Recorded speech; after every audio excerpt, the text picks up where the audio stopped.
Je me suis précipité en soins intensifs pour voir mon mari. Une infirmière m'a arrêté, « Cachez-vous, attendez. » De derrière la porte, j'ai entendu mon mari dire, « Elle ne le découvrira jamais. » Il avait tort.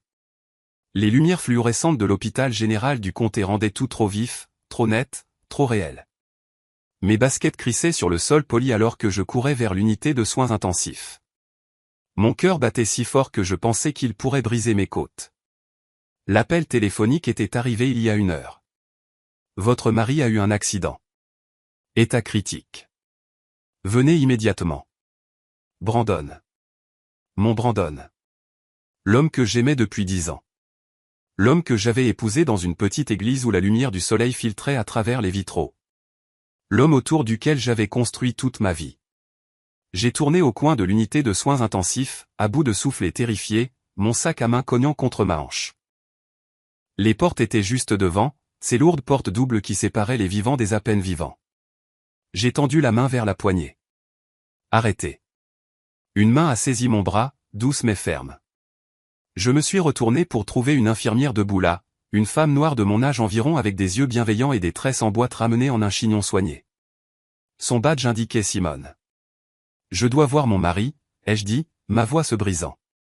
Brandon Cooper, on m'a appelé. Il a eu un accident. Je dois. Je sais qui vous êtes, dit Simone doucement. Ses yeux se sont tournés vers les portes de l'USI, puis sont revenus vers moi.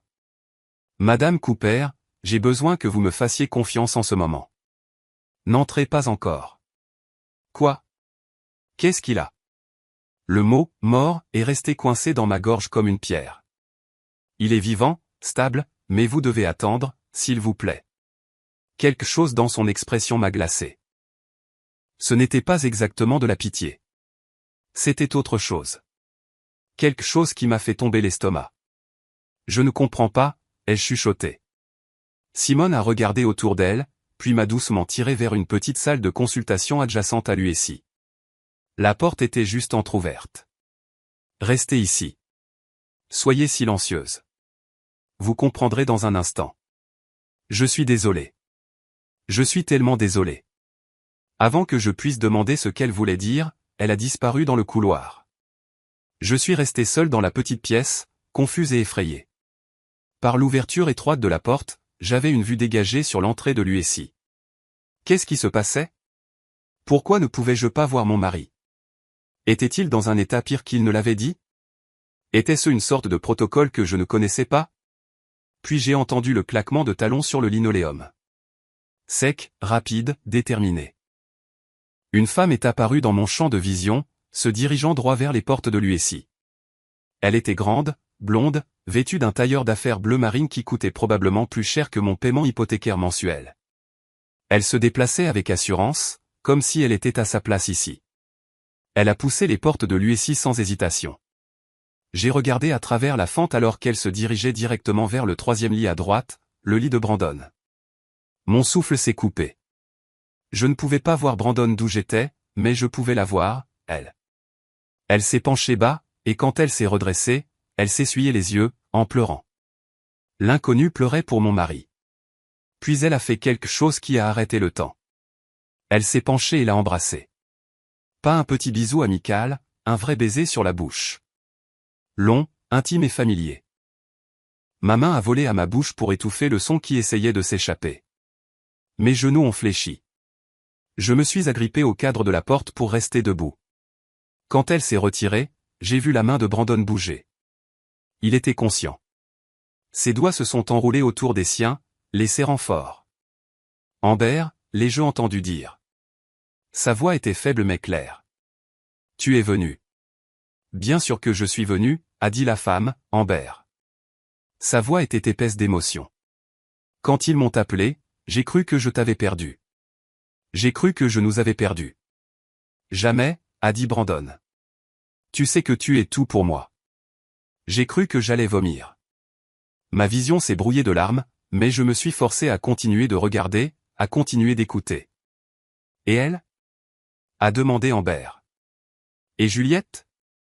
Le son de mon propre nom dans la bouche de cette femme m'a fait sursauter. Brandon a soupiré. J'allais lui dire cette semaine. Je jure qu'après que la promotion soit passée, j'allais tout lui dire et demander le divorce. Tu dis ça depuis des mois, a dit Amber, et il y avait une pointe dans sa voix. Maintenant, je sais, bébé. Je sais. Mais cette fois, je le pense. Cet accident, ça m'a fait réaliser que la vie est trop courte. Je ne veux pas perdre un autre jour à faire semblant. Je veux être avec toi. Seulement toi. Et si elle se bat? Et si elle essaie de tout prendre? Brandon a ri, un son amer. Laisse-la essayer. La maison est à nos deux noms, mais le compte d'épargne, le portefeuille d'investissement. J'en ai déplacé la majeure partie il y a des mois. Elle ne le sait même pas. Elle ne prête jamais attention aux finances. Trop occupée avec ses petits projets de bénévolat et son club de lecture. J'ai eu l'impression que ma poitrine s'effondrait. Le compte d'épargne. Notre compte d'épargne. Celui que nous construisions depuis 10 ans. Pour notre avenir, pour les enfants que nous étions censés avoir un jour, pour la vie que nous étions censés construire ensemble. Il m'avait volé. Volé notre avenir et l'avait donné à elle. Tu es sûr qu'elle ne se doute de rien? A demandé Amber. Juliette? Pas question. Elle me fait entièrement confiance. Elle croit tout ce que je lui dis. Elle est si naïve que c'en est presque triste. Naïve? Tu pensais que j'étais naïve? Quand lui diras-tu? Je serai sorti d'ici dans quelques jours. Le médecin a dit que les blessures semblent pires qu'elles ne le sont. Des côtes cassées, quelques contusions internes, mais rien de permanent. Je lui dirai la semaine prochaine. Je dirai que j'ai besoin d'espace pour récupérer et que je resterai à l'hôtel. Ensuite, je demanderai à mon avocat d'envoyer les papiers et puis nous pourrons enfin être ensemble. Amber a dit, vraiment ensemble? Fini de se cacher. Fini les mensonges. Fini les mensonges, a convenu Brandon. Je t'aime, Amber. Seulement toi. Je t'aime aussi. Ils se sont de nouveau embrassés et j'ai dû détourner le regard. Mon corps tout entier tremblait. La pièce tournait autour de moi. Ça ne pouvait pas être réel. Ça ne pouvait pas être ma vie. J'ai entendu Amber dire au revoir. J'ai entendu ses talons claquer en s'éloignant. Je me suis pressé contre le mur alors qu'elle passait devant la salle de consultation, terrifié qu'elle puisse me voir. Mais elle est passée tout droit, son téléphone déjà collé à l'oreille, parlant à quelqu'un de se retrouver pour dîner. Je suis resté là, dans la pièce sombre, les mots de mon mari résonnant dans ma tête. Naïve, tout pour moi, seulement toi. Divorce, déplacer l'argent. 10 ans de ma vie. J'avais renoncé à mes opportunités de carrière pour soutenir la sienne. J'avais déménagé à l'autre bout du pays pour son travail. J'avais repoussé le fait d'avoir des enfants parce qu'il disait que nous devions attendre qu'ils deviennent associés. J'avais été patiente, solidaire et aimante, et il avait prévu de me jeter comme une ordure. La porte s'est ouverte et Simone est entrée. Elle a regardé mon visage et son expression s'est froissée de sympathie. Je suis désolée, dit-elle doucement. Je l'ai reconnue d'avant. Elle est venue presque tous les jours ces 3 derniers jours depuis son admission. Elle a dit à tout le monde qu'elle était sa cousine. Mais la façon dont elle le touchait, la façon dont elle le regardait, je savais. Puis aujourd'hui, quand ils ont appelé ses contacts d'urgence, votre nom est apparu comme sa femme. J'ai réalisé ce qui se passait. Je ne pouvais pas vous laisser entrer et le découvrir de cette façon. Je ne pouvais pas les laisser vous humilier. J'ai ouvert la bouche, mais aucun mot n'est sorti. Que pouvais-je bien dire?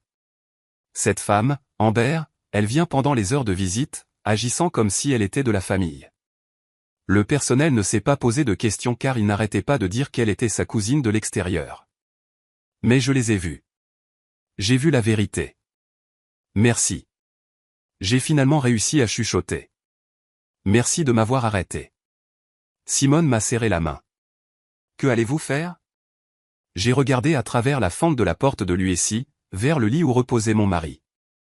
Le mari qui pensait que j'étais naïve. Le mari qui m'avait volé. Le mari qui avait prévu de se débarrasser de moi. Quelque chose de froid et de dur s'est installé dans ma poitrine. Quelque chose que je n'avais jamais ressenti auparavant. Je ne sais pas encore, ai-je dit. Mais c'était un mensonge. À cet instant, debout dans cette petite pièce avec des larmes coulant sur mon visage, je savais exactement ce que j'allais faire. J'allais m'assurer que Brandon Cooper regrette chaque mensonge qu'il m'ait jamais dit. J'allais m'assurer qu'il perde tout, exactement comme il avait prévu de me le faire. Mais il ne le verrait jamais venir parce que j'étais naïve. J'étais confiante. J'étais prévisible. Ou du moins, c'est ce que je le laisserais penser. J'ai essuyé mon visage, redressé mes épaules et regardé Simone. Je dois rentrer chez moi, ai-je dit. Je dois réfléchir. Pouvez-vous me dire quand il sort? Simone a hoché la tête lentement, probablement dans 3 à 5 jours. Ne lui dites pas que j'étais là. Ne le dites à personne, s'il vous plaît. Elle a étudié mon visage un long moment, puis a de nouveau hoché la tête.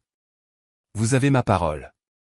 J'ai quitté l'hôpital par une sortie latérale, évitant le hall principal où je pourrais être vu.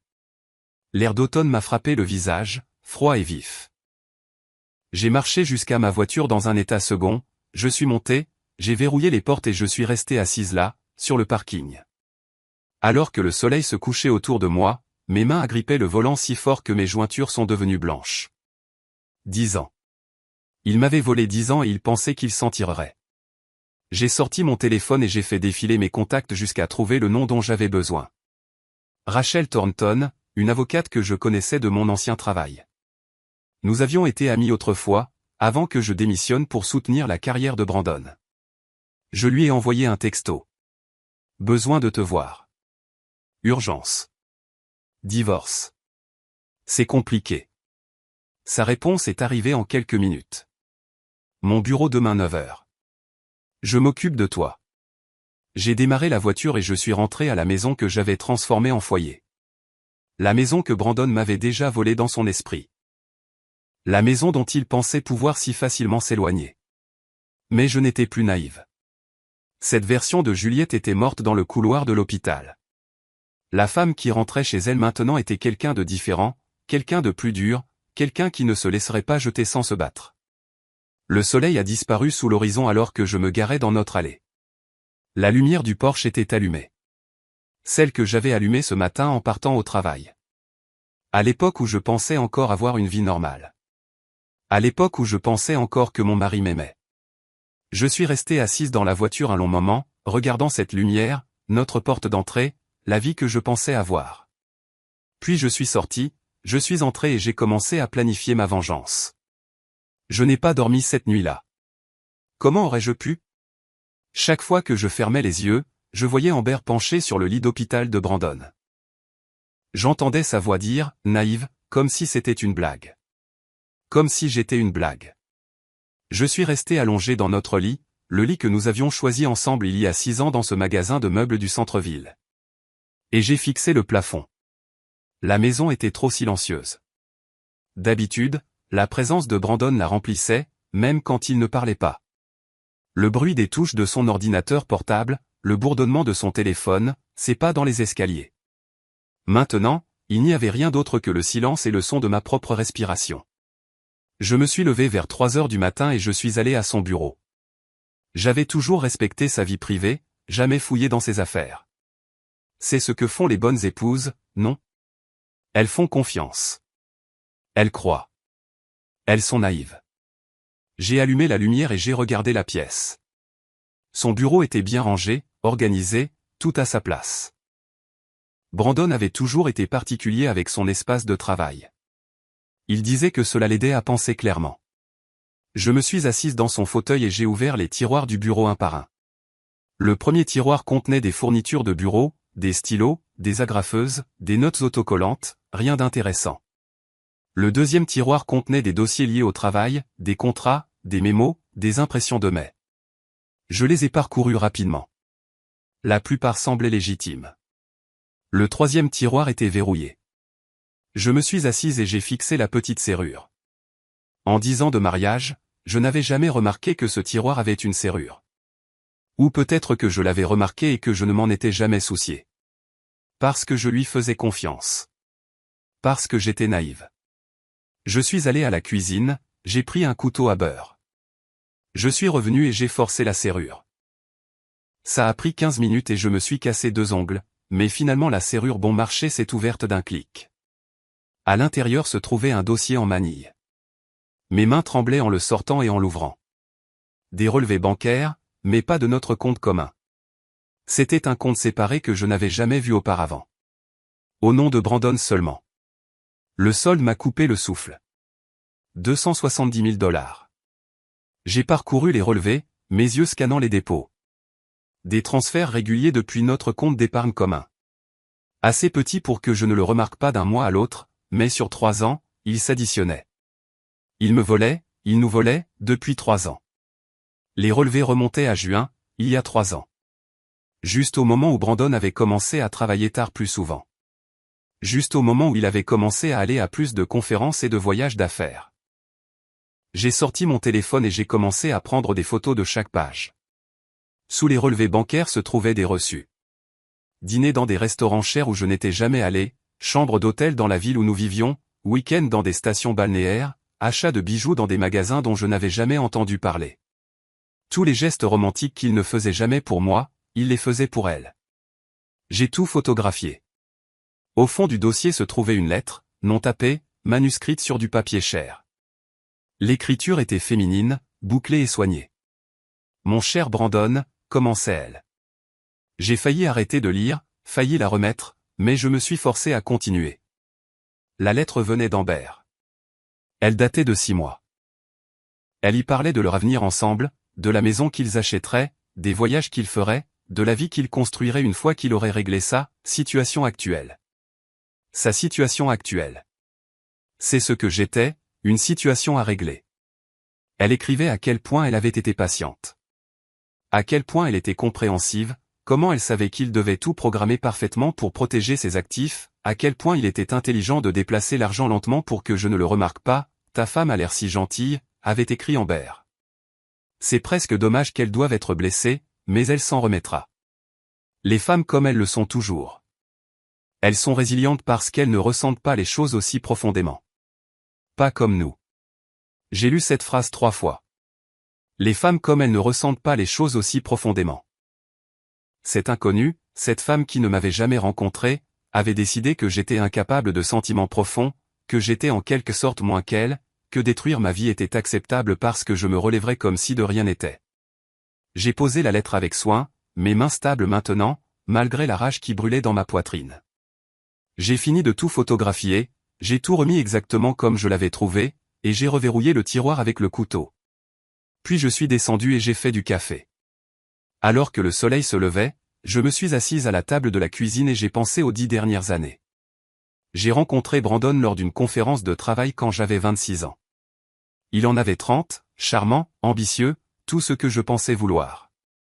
Il travaillait dans la finance d'entreprise. J'étais dans le marketing pour une start-up technologique.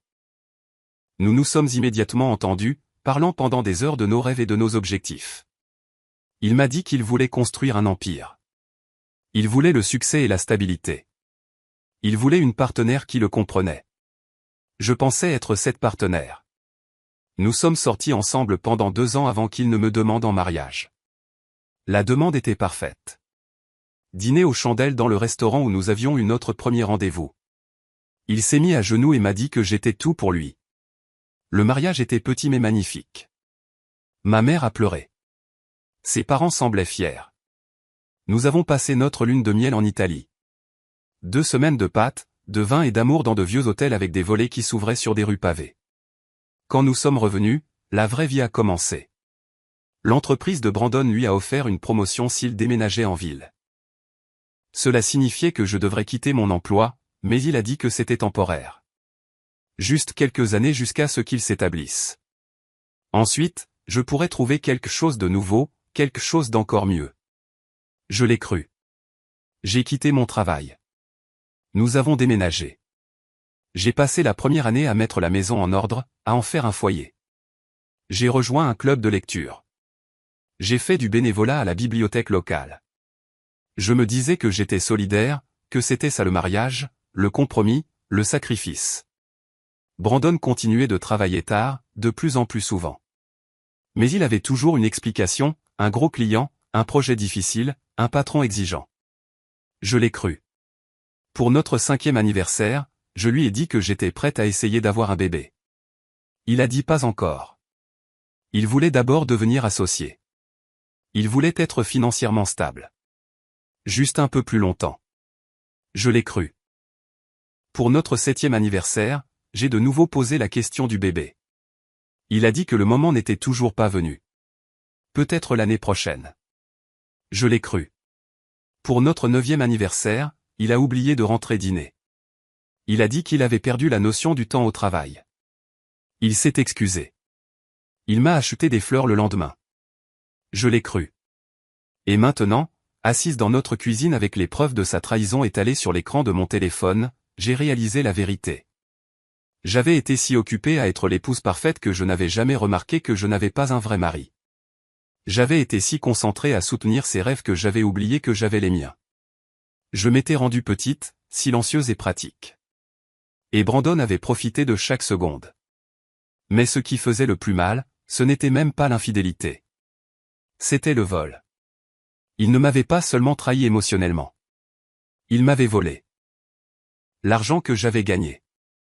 L'argent de mon salaire avant que je ne démissionne. L'argent de la consultation à temps partiel que je faisais de la maison. L'argent du petit héritage que ma grand-mère m'avait laissé.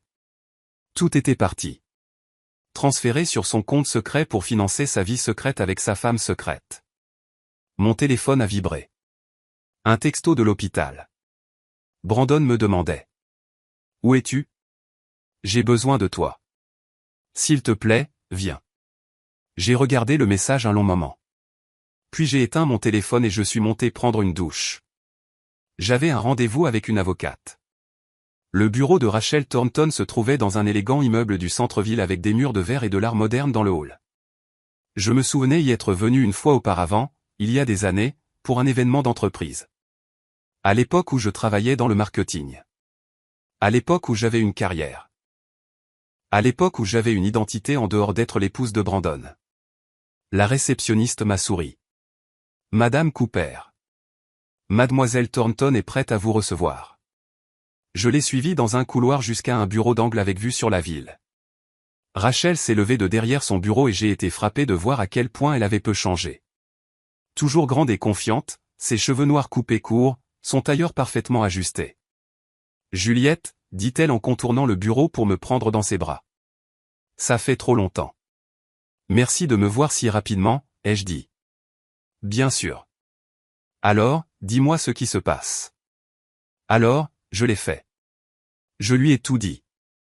L'hôpital, la conversation surprise, le compte bancaire secret, l'argent volé, l'infidélité qui durait depuis 3 ans, chaque détail, chaque preuve que j'avais trouvée. Rachel a écouté sans m'interrompre, son expression se durcissant à chaque révélation.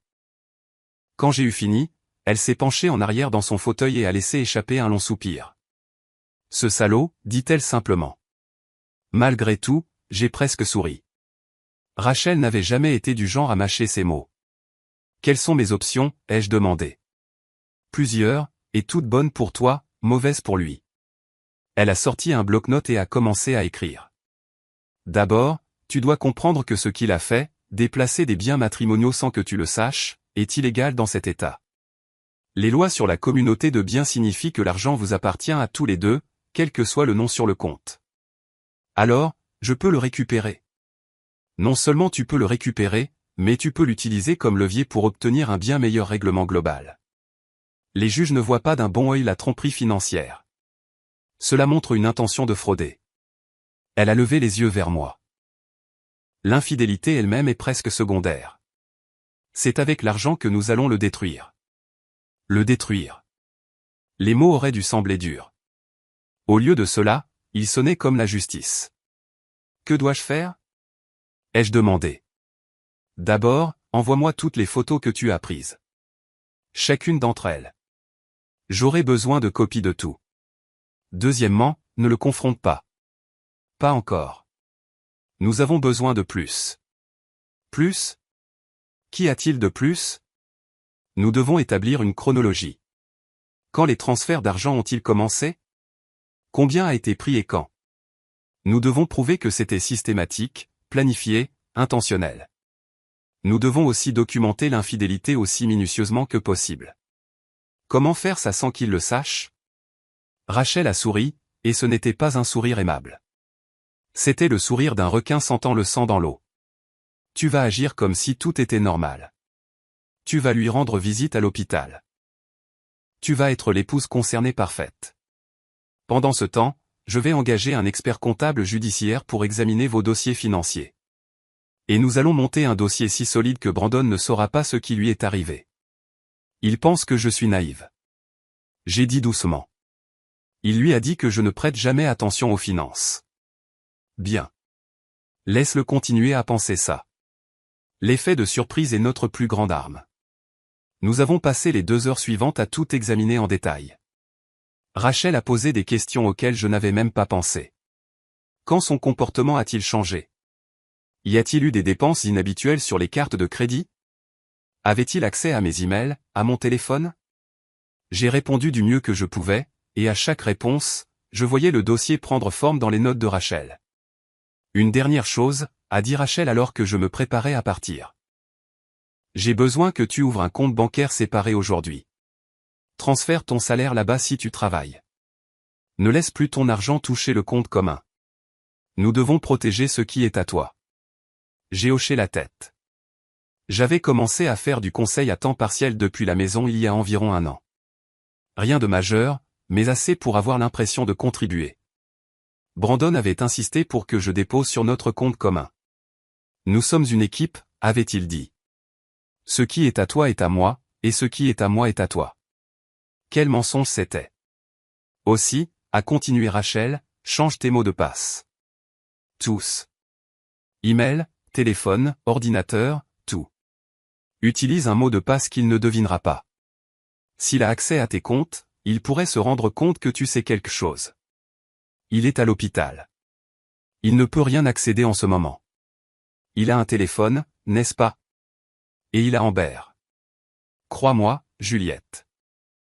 Les gens font des choses désespérées quand ils cachent quelque chose. Protège-toi.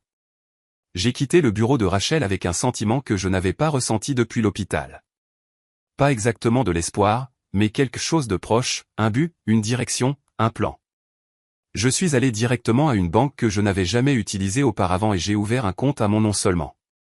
Puis je suis allé dans un café et j'ai passé 1 heure à changer tous mes mots de passe. Email, réseaux sociaux, compte bancaire, tout.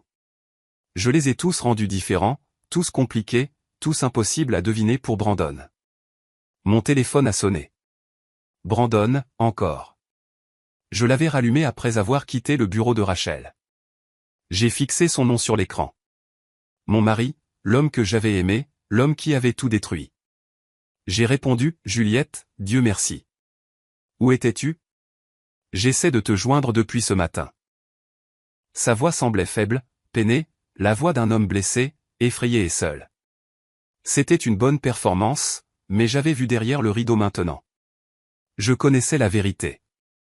Je suis désolé, ai-je dit, rendant ma voix douce et concernée. Mon téléphone est mort la nuit dernière et je ne trouvais pas le chargeur. Je viens de voir tes messages. Comment te sens-tu? Terriblement mal. Tout me fait mal. Les médecins disent que ça ira, mais j'ai l'impression d'avoir été heurté par un camion. Tu l'as pratiquement été, ai-je dit. Selon le rapport de l'hôpital, une voiture avait brûlé un feu rouge et percuté le véhicule de Brandon. L'autre conducteur allait bien. Brandon avait encaissé le plus gros de l'impact. Peux-tu venir me voir, a-t-il demandé. J'ai vraiment besoin de toi ici. J'ai pensé à Amber penchée sur son lit. J'ai pensé au compte bancaire secret. J'ai pensé à la lettre me qualifiant de personne qui ne ressentait pas les choses profondément. Bien sûr, ai-je dit, je serai là dans 1 heure. Merci, bébé. Je t'aime tellement. Tu le sais, n'est-ce pas? Je sais, ai-je menti. Je t'aime aussi. J'ai raccroché et je suis resté assise dans ma voiture sur le parking du café, mes mains tremblant. C'était vraiment en train d'arriver. Je le faisais vraiment, jouant un rôle, prétendant que tout allait bien, tout en me préparant à faire exploser son monde entier. Un texto est arrivé d'un numéro inconnu. Je l'ai ouvert. C'est Simone de l'hôpital. Je voulais juste prendre de tes nouvelles. Tu vas bien? J'ai regardé le message. L'infirmière qui m'avait empêché d'entrer dans cette pièce. L'infirmière qui m'avait fait preuve de pitié alors qu'elle n'y était pas obligée. J'ai répondu, je vais bien. Merci pour ce que tu as fait. Tu m'as donné le temps de réfléchir, de planifier. Je ne l'oublierai pas, sa réponse est venue rapidement. Bien. Ils ne te méritent pas. Aucun d'eux ne le mérite. Fais-les payer. J'ai souri pour la première fois depuis hier. Je le ferai. J'ai répondu. Puis je suis allé à l'hôpital pour voir mon mari menteur, tricheur et voleur. Brandon avait l'air terrible. Son visage était meurtri, des ecchymoses violettes et jaunes s'étalant sur ses pommettes. Son bras gauche était dans un plâtre. Des bandages couvraient sa poitrine là où les côtes étaient cassées. Il avait l'air petit dans le lit d'hôpital, vulnérable. Je n'ai rien ressenti. Juliette, a-t-il dit quand je suis entré et ses yeux se sont remplis de larmes. J'avais si peur que tu ne viennes pas, bien sûr que je suis venu, ai-je dit, m'asseyant sur la chaise à côté de son lit, la même chaise où Amber s'était assise. Tu es mon mari. Il a tendu la main vers moi avec son bras valide. Je l'ai laissé la prendre, même si son contact me donnait la chair de poule. J'ai cru que j'allais mourir, a-t-il dit. Quand cette voiture m'a percuté, tout est devenu noir et tout ce à quoi je pouvais penser, c'était toi, à quel point je t'aime. À tout le temps que nous avons perdu. Perdu? C'était un choix de mots intéressant. Ne parle pas comme ça, ai-je dit. Tu vas t'en sortir. Le médecin a dit que tu te rétabliras complètement. Je sais, mais ça m'a fait réfléchir à nous, à notre vie. Peut-être qu'il est temps que nous fassions quelques changements. Mon estomac s'est noué. Allait-il vraiment le faire maintenant? Allait-il demander le divorce alors qu'il était alité à l'hôpital? Quel genre de changement, ai-je demandé prudemment. Je veux passer plus de temps ensemble. J'ai trop travaillé. Je le sais. Je t'ai négligé, je nous ai négligés, mais je vais arranger ça. Quand je sortirai d'ici, les choses vont être différentes. J'ai failli rire. La performance était impressionnante. Si je ne connaissais pas la vérité, j'aurais pu le croire. J'aurais pu ressentir de l'espoir. Ça a l'air bien, ai-je dit à la place. Je le pense, Juliette. Tu es la chose la plus importante dans ma vie. Je ne sais pas ce que je ferais sans toi. Tu es sur le point de le découvrir, ai-je pensé. Nous avons parlé encore un peu. Il a posé des questions sur la maison, si j'avais arrosé ses plantes dans le bureau. J'ai menti et dit oui. Il a demandé son ordinateur portable, si je pouvais l'apporter demain pour qu'il puisse consulter quelques emails de travail. J'ai dit que je le ferais. Pendant tout ce temps, je l'ai observé, cherchant des signes de l'homme qui m'avait volé, de l'homme qui m'avait qualifié de naïve. De l'homme qui aimait quelqu'un d'autre. Mais il était bon. Si bon. Il jouait le rôle du mari dévoué à la perfection. Quand les heures de visite se sont terminées, je lui ai embrassé le front et je lui ai dit que je reviendrai demain. Je t'aime, a-t-il dit. Je t'aime aussi, ai-je répondu. Les mensonges venaient plus facilement maintenant. Je suis rentré chez moi dans un état second, l'esprit en ébullition. Je devais maintenir cette comédie pendant des jours, peut-être des semaines. Je devais être parfaite. Un seul faux pas, un seul mot de travers, et il pourrait se douter de quelque chose. À la maison, je suis allé directement au bureau de Brandon. J'avais son ordinateur portable. Au lieu de l'apporter à l'hôpital, je l'ai ouvert. Son mot de passe était notre anniversaire. Quelle sentimentalité. J'ai passé les 3 heures suivantes à tout examiner. Email, documents, historique de navigation. J'ai pris des captures d'écran de tout ce qui était suspect et je les ai envoyés à Rachel. Les emails étaient le pire. Des centaines d'entre eux entre Brandon et Amber. Certains étaient explicites. D'autres concernaient leur projet d'avenir. Certains parlaient de moi. Dans un email, Brandon se plaignait que j'avais de nouveau posé des questions sur le fait d'avoir un bébé. Elle est si persistante, a-t-il écrit. Je n'arrête pas de la repousser, mais elle ne lâche pas l'affaire. Peut-être que je devrais juste accepter et ensuite trouver des moyens de saboter ça. Ça m'achèterait au moins une autre année. J'ai lu cet email 3 fois, ma vision se brouillant de larmes. Il avait prévu de saboter ma chance d'avoir des enfants pour me faire patienter une année de plus pendant qu'il construisait sa vie secrète, pour me voler ça aussi. J'ai sauvegardé l'email et j'ai continué à chercher. Dans son dossier de documents, j'ai trouvé des feuilles de calcul. Des projections financières pour sa vie après le divorce. Il avait tout calculé. La valeur de la maison, combien il pensait pouvoir garder des comptes, ses frais d'avocat estimés, ses paiements de pension alimentaire prévus. Paiement de pension alimentaire. J'ai ouvert cette feuille de calcul. Amber était enceinte. Elle était enceinte de 4 mois de l'enfant de Brandon. La pièce a tourné. Je me suis agrippé au bureau pour rester debout. Bébé. Ils allaient avoir un bébé. Le bébé que je lui avais supplié d'avoir. Le bébé pour lequel il n'arrêtait pas de dire que nous n'étions pas prêts. Il l'avait avec elle. Je ne sais pas combien de temps je suis resté assise là, à regarder cette feuille de calcul. Des minutes, peut-être des heures. Quand j'ai finalement bougé, quelque chose avait changé en moi. La tristesse avait disparu. Le chagrin avait disparu. Tout ce qui restait, c'était une rage froide et dure. J'ai tout sauvegardé, chaque document, chaque email, chaque feuille de calcul. J'ai tout sauvegardé sur un disque cloud que Brandon ne connaissait pas. Puis j'ai fermé l'ordinateur portable et je l'ai remis exactement où je l'avais trouvé. J'ai appelé Rachel. Il va avoir un bébé avec elle, ai-je dit quand elle a répondu. Amber est enceinte. Silence à l'autre bout. Puis, tu es sûr? J'ai trouvé les feuilles de calcul. Il l'avait prévu, budgétisé pour la pension alimentaire. Pendant tout ce temps, alors qu'il me disait que nous n'étions pas prêts, il avait un bébé avec sa maîtresse. Juliette, je suis tellement désolé. Ne sois pas désolée. Dis-moi que ça aide notre cas. Ça aide. Absolument. Ça montre une intention, la planification de toute une vie secrète. Ce n'est pas juste une liaison. C'est une tromperie systématique. Nous pouvons utiliser ça. Bien.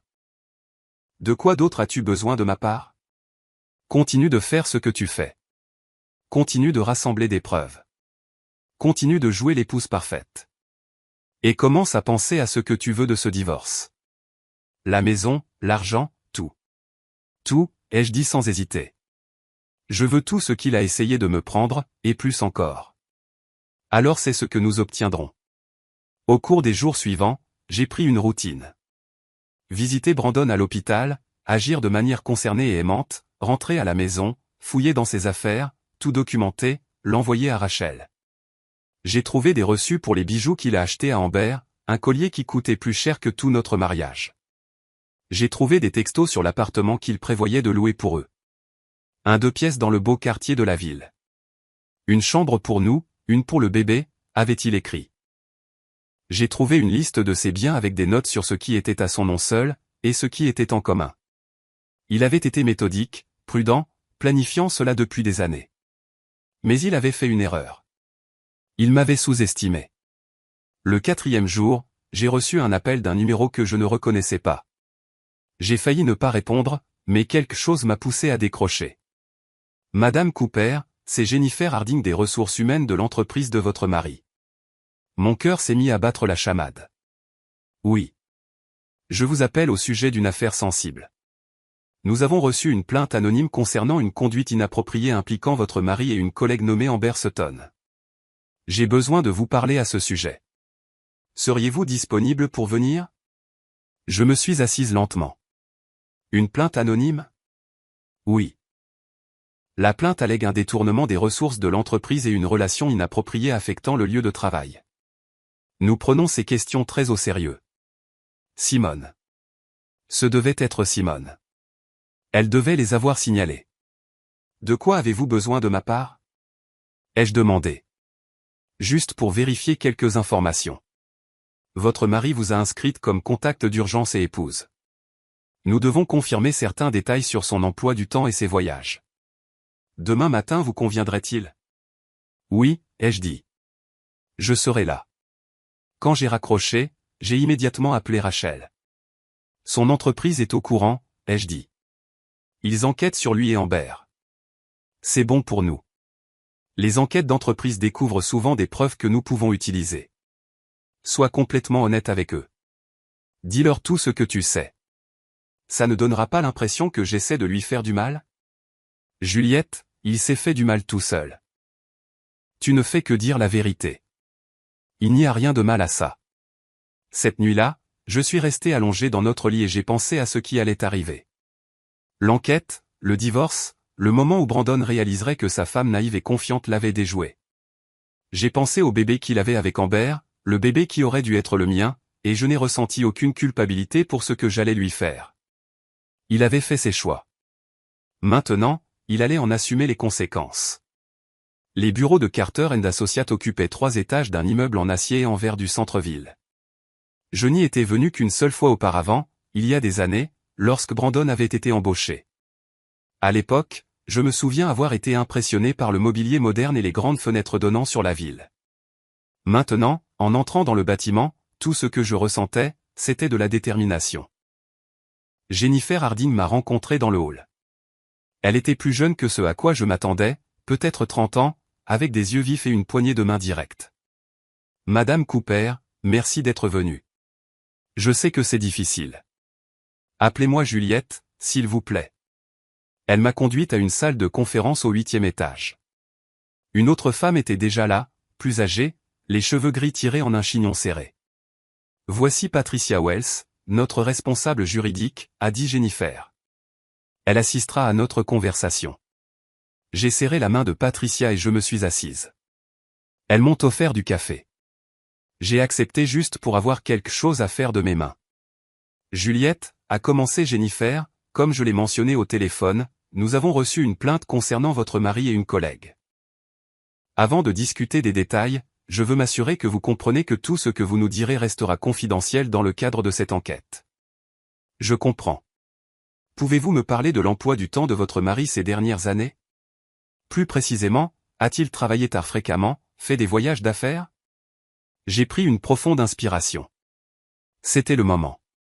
Le moment où je protégeais les secrets de Brandon, où je disais la vérité. J'ai choisi la vérité. Oui, ai-je dit.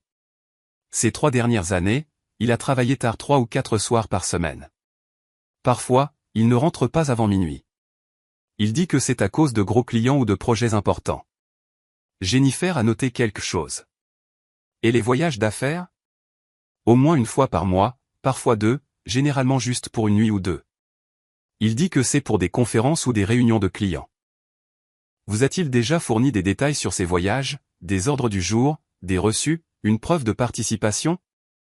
Non, je n'ai jamais demandé. Je lui faisais confiance. Les mots avaient un goût amer dans ma bouche. Patricia s'est penchée en avant. Madame Cooper, aviez-vous des raisons de soupçonner que votre mari avait une liaison? Non, pas avant il y a 4 jours. Je leur ai raconté l'hôpital, ce que j'avais entendu entre Brandon et Amber, ce qu'ils avaient dit. Les expressions des 2 femmes se sont durcies pendant que je parlais. Je suis vraiment désolé, a dit Jennifer quand j'ai eu fini. Ça a dû être incroyablement douloureux. Ça l'a été, mais ça m'a aussi ouvert les yeux.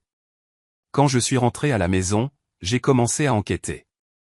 Nos finances, son ordinateur, et j'ai trouvé des preuves de ce qu'il faisait.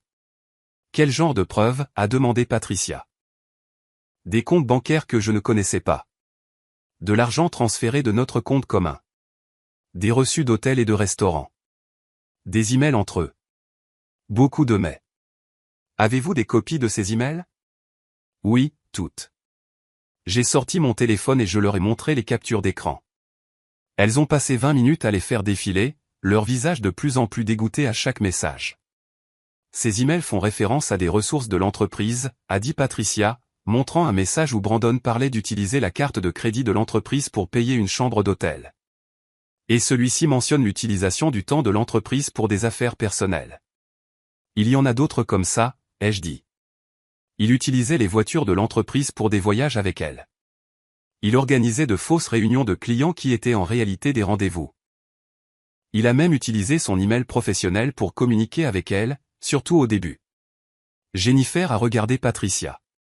Quelque chose est passé entre elles. Une communication silencieuse que je ne pouvais pas déchiffrer. Juliette, a dit Jennifer prudemment, seriez-vous prête à partager toutes ces preuves avec nous? Oui, toutes. Vous devez savoir que si nous poursuivons cette enquête et si nous découvrons que votre mari a violé la politique de l'entreprise, il y aura des conséquences. Il pourrait perdre son emploi. J'ai pensé au plan minutieux de Brandon, à ses feuilles de calcul, à son argent volé, à son bébé avec une autre femme. Je comprends, ai-je dit, et je m'en fiche. Elles m'ont posé d'autres questions sur Amber, bien que je sache peu de choses sur elle au-delà de ce que j'avais vu et entendu, sur le poste de Brandon dans l'entreprise, sur si je connaissais d'autres conduites inappropriées. Quand je suis parti, 3 heures s'étaient écoulées. Jennifer m'a accompagné jusqu'à l'ascenseur. Ce que vous faites demande du courage, a-t-elle dit. Beaucoup de femmes essaieraient de cacher ça, de protéger leur mari. Je ne protège pas quelqu'un qui ne m'a jamais protégé, ai-je dit. De retour dans ma voiture, j'ai appelé Rachel et je l'ai mise au courant. L'entreprise va enquêter. J'ai dit que je leur avais tout donné. Bien. C'est exactement ce dont nous avons besoin. S'ils le virent, c'est à cause de ses propres actions, pas parce que tu l'as dénoncé. Tu ne fais que dire la vérité. Quand est-ce qu'on demande le divorce? Bientôt. Je veux attendre d'avoir le rapport des experts comptables. Ça devrait prendre une autre semaine. Ensuite, nous aurons une image complète de tous les biens et où Brandon les a cachés. Une semaine. 7 jours de plus à faire semblant. À rendre visite à Brandon à l'hôpital, à agir comme si je ne savais pas qu'il prévoyait de me détruire. Je pouvais le faire. J'étais arrivé jusqu'ici. Ce soir-là, je suis allé à l'hôpital comme d'habitude. Brandon était assis dans son lit, l'air mieux. Une partie des ecchymoses s'était estompée. Il a souri en me voyant. « Salut, ma belle. Je commençais à penser que tu m'avais oublié. »« Jamais, » ai-je dit en lui embrassant la joue. « Comment te sens-tu ? » ?»« Mieux. Le médecin dit que je peux rentrer à la maison dans 2 jours. » 2 jours. Il serait à la maison, vivant dans notre maison, dormant dans notre lit, tout en planifiant sa sortie. « C'est merveilleux, » ai-je dit.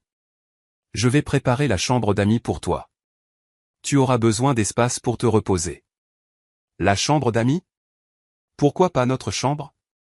Tu as besoin de repos, Brandon. Je bouge trop la nuit. Je ne veux pas te faire mal accidentellement.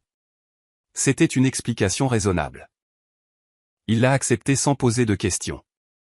Nous avons parlé de choses banales, de ce qu'il voulait manger en rentrant, des émissions qu'il avait manquées à la télé, si les voisins avaient remarqué son absence. Pendant tout ce temps, je l'ai observé attentivement, cherchant le moindre signe qu'il se doutait de quelque chose, le moindre indice qu'il savait que son plan parfait était en train de s'effondrer. Mais il n'y avait rien. Il était si confiant, si sûr de lui, si certain que sa femme naïve ne découvrirait jamais rien. Quand je suis rentré ce soir-là, j'ai trouvé un email de Rachel. L'objet était, première conclusion. Je l'ai ouvert les mains tremblantes. L'expert comptable avait retracé l'argent, chaque virement, chaque retrait. Brandon avait déplacé exactement 274 000 $ de nos comptes communs vers son compte personnel sur 3 ans. Mais ce n'était pas tout. Il avait également ouvert des cartes de crédit à nos 2 noms et les avait maximisées, ne payant que les soldes minimums. Il avait contracté un prêt personnel en utilisant notre maison comme garantie, quelque chose que je n'avais jamais su. Notre dette totale s'élevait à plus de 400 000 $, mais l'argent de son compte secret était toujours là. Tout, plus les intérêts qu'il avait gagnés. L'email de Rachel continuait, c'est de l'abus financier, pur et simple. Il a systématiquement déplacé des actifs et créé des dettes pour se positionner pour le divorce. Le tribunal ne verra pas cela d'un bon œil.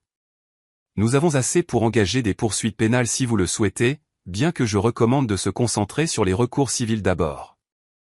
Nous pouvons le dépouiller de tout. Des poursuites pénales. Les mots résonnaient dans mon esprit. Brandon pourrait aller en prison pour ce qu'il a fait. Une partie de moi le voulait. Voulait le voir puni entièrement pour ses crimes. Mais la partie pratique de moi, celle qui avait passé 10 ans à être pratique et solidaire, savait que les poursuites pénales prendraient des années, draineraient des ressources, me garderaient lié au sort de Brandon pendant trop longtemps. Oh, je voulais qu'il sorte de ma vie complètement, rapidement, définitivement. J'ai répondu à Rachel. Concentrons-nous sur le civil. Je veux récupérer l'argent, la maison, et une rupture nette. À quelle vitesse pouvons-nous le faire? Sa réponse est arrivée 1 heure plus tard. Avec ces preuves, nous pouvons le faire assigner dans la semaine. Il ne le verra pas venir. J'ai souri. Non, il ne le verrait pas venir parce que j'étais naïve. J'étais confiante. Je ne prêtais jamais attention aux finances. Ou du moins, c'est ce qu'il pensait. 2 jours plus tard, j'ai ramené Brandon de l'hôpital. Il se déplaçait lentement, prudemment, toujours souffrant de ses blessures. Je l'ai aidé à monter les escaliers jusqu'à la chambre d'amis, je l'ai installé au lit. Merci de prendre soin de moi, a-t-il dit en me serrant la main. Je sais que je ne te mérite pas. Tu as raison, ai-je pensé. Tu ne le mérites pas. Bien sûr que si, ai-je dit à voix haute. Nous sommes mariés. Pour le meilleur ou pour le pire. Je vais me rattraper, a-t-il promis. Une fois que je serai guéri, tout va changer. Je te le promets. Je l'ai bordé comme un enfant et j'ai quitté la pièce. En bas, j'ai ouvert mon ordinateur portable et j'ai regardé les papiers du divorce que Rachel m'avait envoyés pour examen. Tout y était, chaque bien, chaque dette, chaque preuve de sa tromperie. Je les ai signés électroniquement et je les ai renvoyés. Demain matin, un huissier arriverait à notre maison. Brandon recevrait les papiers du divorce et son monde entier exploserait. Je suis allé me coucher cette nuit-là et j'ai mieux dormi que depuis des jours. Je me suis réveillé tôt le lendemain matin, j'ai fait du café et j'ai attendu. L'huissier devait arriver à 9 heures. Brandon dormait encore à l'étage, se remettant de ses blessures, complètement inconscient que sa vie était sur le point de changer pour toujours. À 9 heures précises, la sonnette a retenti. J'ai ouvert la porte pour trouver une femme d'une quarantaine d'années tenant un presse-papier. Madame Juliette Cooper. Oui. J'ai des documents pour Brandon Cooper. Est-il disponible? Il est à l'étage. Il a eu un accident. Il se remet. Je vais les lui monter. Madame, je dois les lui remettre en main propre. Bien sûr. Suivez-moi. Je l'ai conduite à l'étage, dans la chambre d'amis. Brandon était maintenant réveillé, assis dans son lit, regardant son téléphone. Il a eu l'air confus en nous voyant. Juliette, qui est-ce? Brandon Cooper? A demandé l'huissière. Oui. Vous avez été assigné. Elle lui a tendu les papiers et est partie avant qu'il ne puisse répondre. Brandon a fixé l'enveloppe dans ses mains, son visage pâlissant. Je suis resté dans l'embrasure de la porte, à regarder. Il l'a ouverte lentement. Ses yeux ont parcouru la première page, puis la deuxième. Puis il a levé les yeux vers moi. Qu'est-ce que c'est? C'est exactement ce que ça a l'air d'être. Je divorce de toi. Quoi? Quoi? Je ne comprends pas. Je pensais que nous allions bien. Je pensais. Tu pensais que j'étais naïve, ai-je dit calmement. Tu pensais que je ne découvrirais jamais rien. L'infidélité, l'argent, tout. La couleur a complètement quitté son visage. Juliette, je peux t'expliquer. Ne le fais pas. Je t'ai entendu à l'hôpital. J'ai entendu tout ce que tu as dit à Amber. Il a essayé de se lever. Winston Payne s'est rassis. Tu étais à l'hôpital. Une infirmière m'a prévenu. Elle m'a empêché d'entrer et de vous surprendre tous les deux. Elle m'a donné le temps de me cacher. Le temps d'écouter. Le temps d'apprendre la vérité. Bébé, s'il te plaît. Ce n'est pas ce que tu penses. Ne m'appelle pas comme ça. Je sais pour le compte en banque, Brandon. Les 274 000 $ que tu m'as volés. Je sais pour la grossesse. Je sais pour tes plans de divorcer et de me laisser sans rien. Je sais tout. Sa bouche s'est ouverte et fermée comme un poisson. Aucun mot n'est sorti. J'ai passé la semaine dernière à tout documenter. Chaque email, chaque reçu, chaque transaction financière. J'ai tout donné à mon avocate et à ton entreprise. Mon entreprise? Ils enquêtent sur toi et Amber pour détournement des ressources de l'entreprise, entre autres choses. Tu leur as dit que tu es allé à mon entreprise. Ils m'ont appelé. Quelqu'un a déposé une plainte. J'ai juste confirmé ce qu'ils soupçonnaient déjà. Les mains de Brandon tremblaient. Juliette, tu ne comprends pas. Je t'aime. J'ai fait des erreurs, mais nous pouvons arranger ça. Nous pouvons aller en thérapie. Nous ne pouvons pas. On ne peut pas réparer 10 ans de mensonges. On ne peut pas réparer le fait de m'avoir volé. On ne peut pas réparer le fait d'avoir un bébé avec une autre femme tout en me disant que nous n'étions pas prêts. Ma voix était stable, froide. Lis les papiers, Brandon. Mon avocate te contactera. Je me suis tourné pour partir. Attends. Il a de nouveau essayé de sortir du lit, a trébuché. Tu ne peux pas simplement partir. Nous devons en parler. Tu es ma femme. Plus pour longtemps. Je suis sorti et j'ai fermé la porte derrière moi. Sa voix m'a suivi dans le couloir, suppliante, en colère, désespérée. Je m'en fichais. Je suis descendu, j'ai pris mes clés de voiture et je suis parti. Je ne pouvais pas être dans cette maison en ce moment. Je ne pouvais pas être près de lui. J'ai conduit sans but, juste pour me vider la tête. Finalement, je me suis retrouvé à me garer dans un parc au bord de la rivière. Je me suis assise sur un banc et j'ai regardé l'eau couler. Mon téléphone a sonné. Rachel. Il a été assigné, a-t-elle demandé. Oui, il y a 1 heure. Comment a-t-il réagi? Mal déni, puis colère, puis marchandage. Les étapes habituelles. Il essaiera de te contacter. Ne réponds pas. Toute communication passe par moi à partir de maintenant. Compris. Juliette, ça va? Est-ce que ça allait? Je ne savais pas. Je me sentais engourdi, vide, comme si quelqu'un avait vidé mes entrailles et n'avait laissé qu'une coquille. Ça ira, ai-je dit. Je sais que c'est dur, mais tu as fait ce qu'il fallait. Après avoir raccroché, je suis resté assise là un long moment, à regarder l'eau, à ne penser à rien et à tout. Une femme s'est assise sur le banc à côté de moi. Elle était plus jeune que moi, peut-être la fin de la vingtaine, avec des yeux fatigués et un porte-bébé attaché à sa poitrine. Un tout petit nourrisson dormait contre elle. Désolé, a-t-elle dit. Tous les autres bancs sont pris. Je peux bouger si vous voulez être seul. Non, c'est bon. Nous sommes restés assises en silence pendant un moment. Le bébé faisait de petits bruits dans son sommeil. Garçon ou fille, ai-je demandé. Garçon, Nathan. Il a 3 semaines. Il est magnifique. Merci. Elle a souri, mais ça n'a pas atteint ses yeux. Ça va? Vous avez l'air d'avoir pleuré. Je n'avais pas réalisé que je pleurais.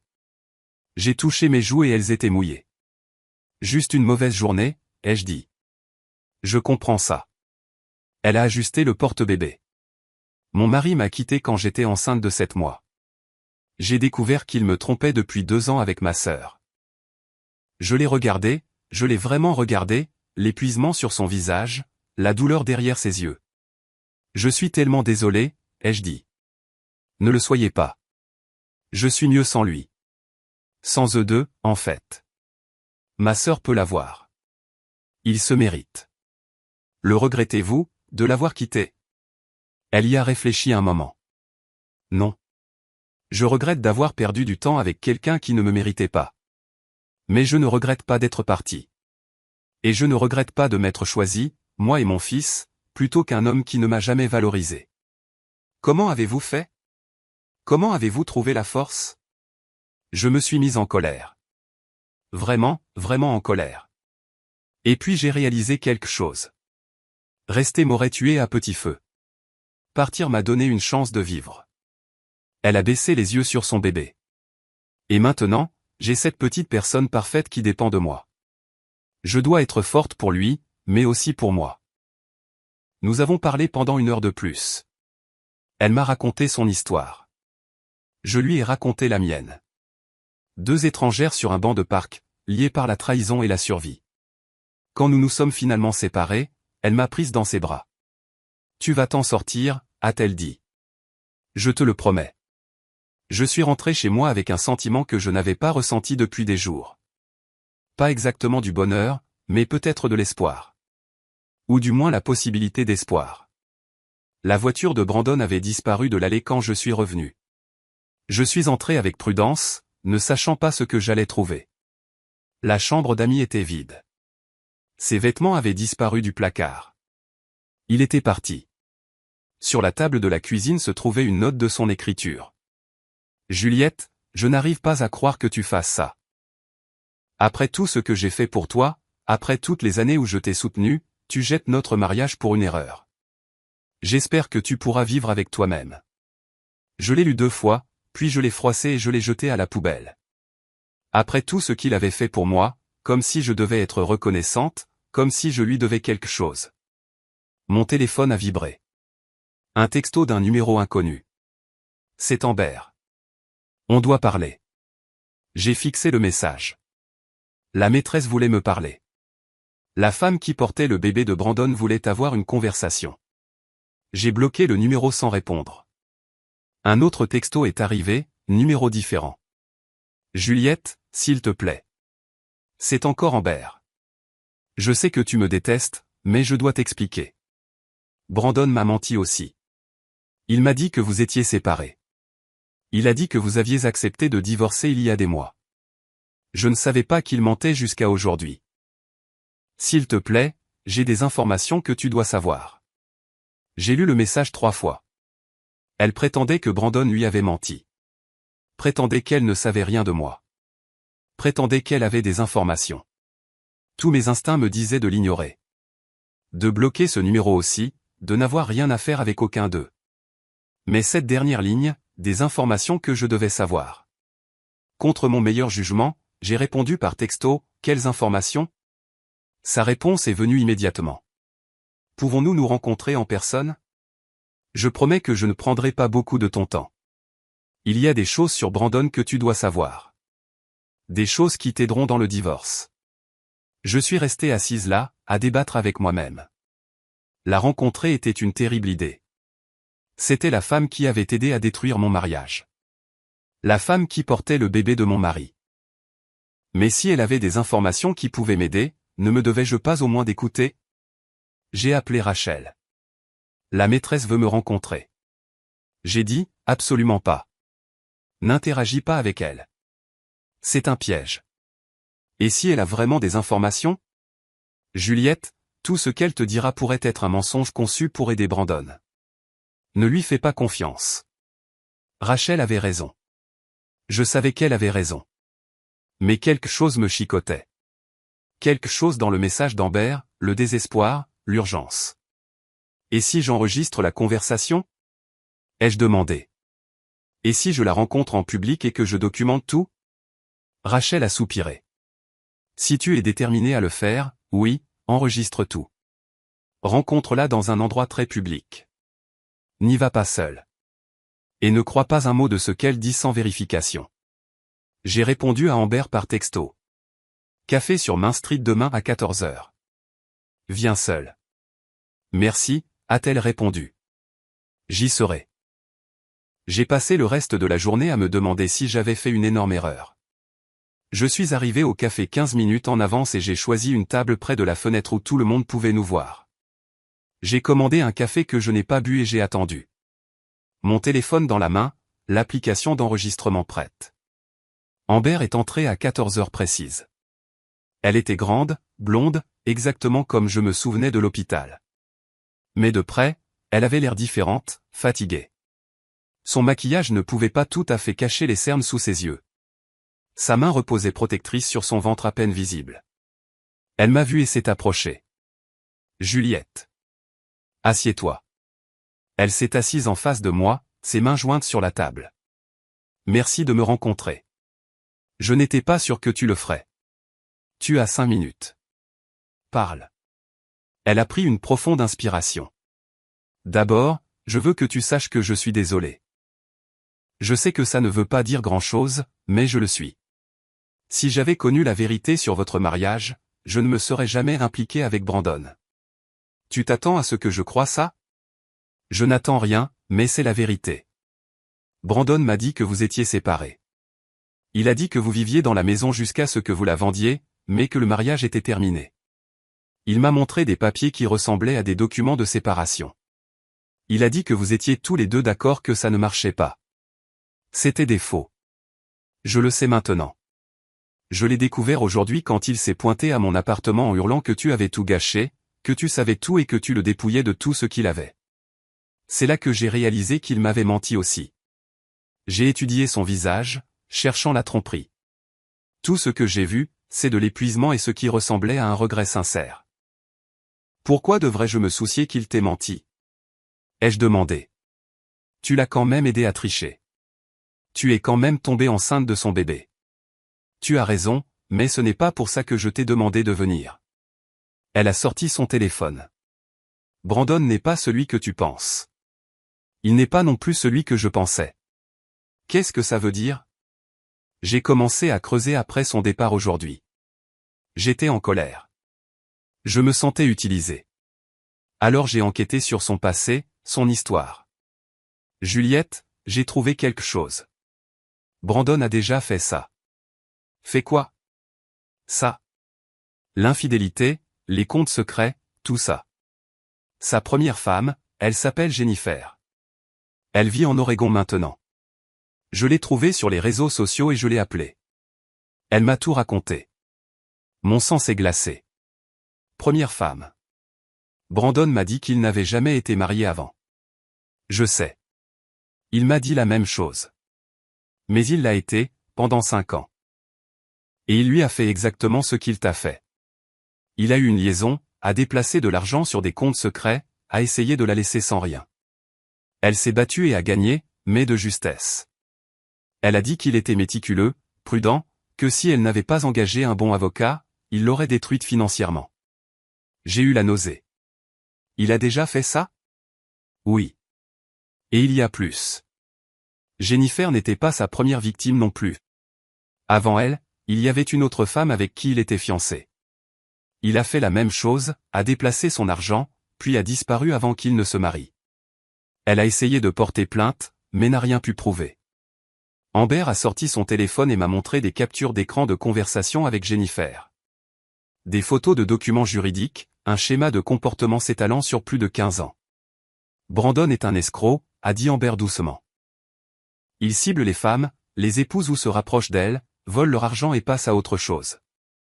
Je ne suis qu'une autre proie, et toi aussi. Je ne pouvais plus respirer. Pourquoi me dis-tu ça?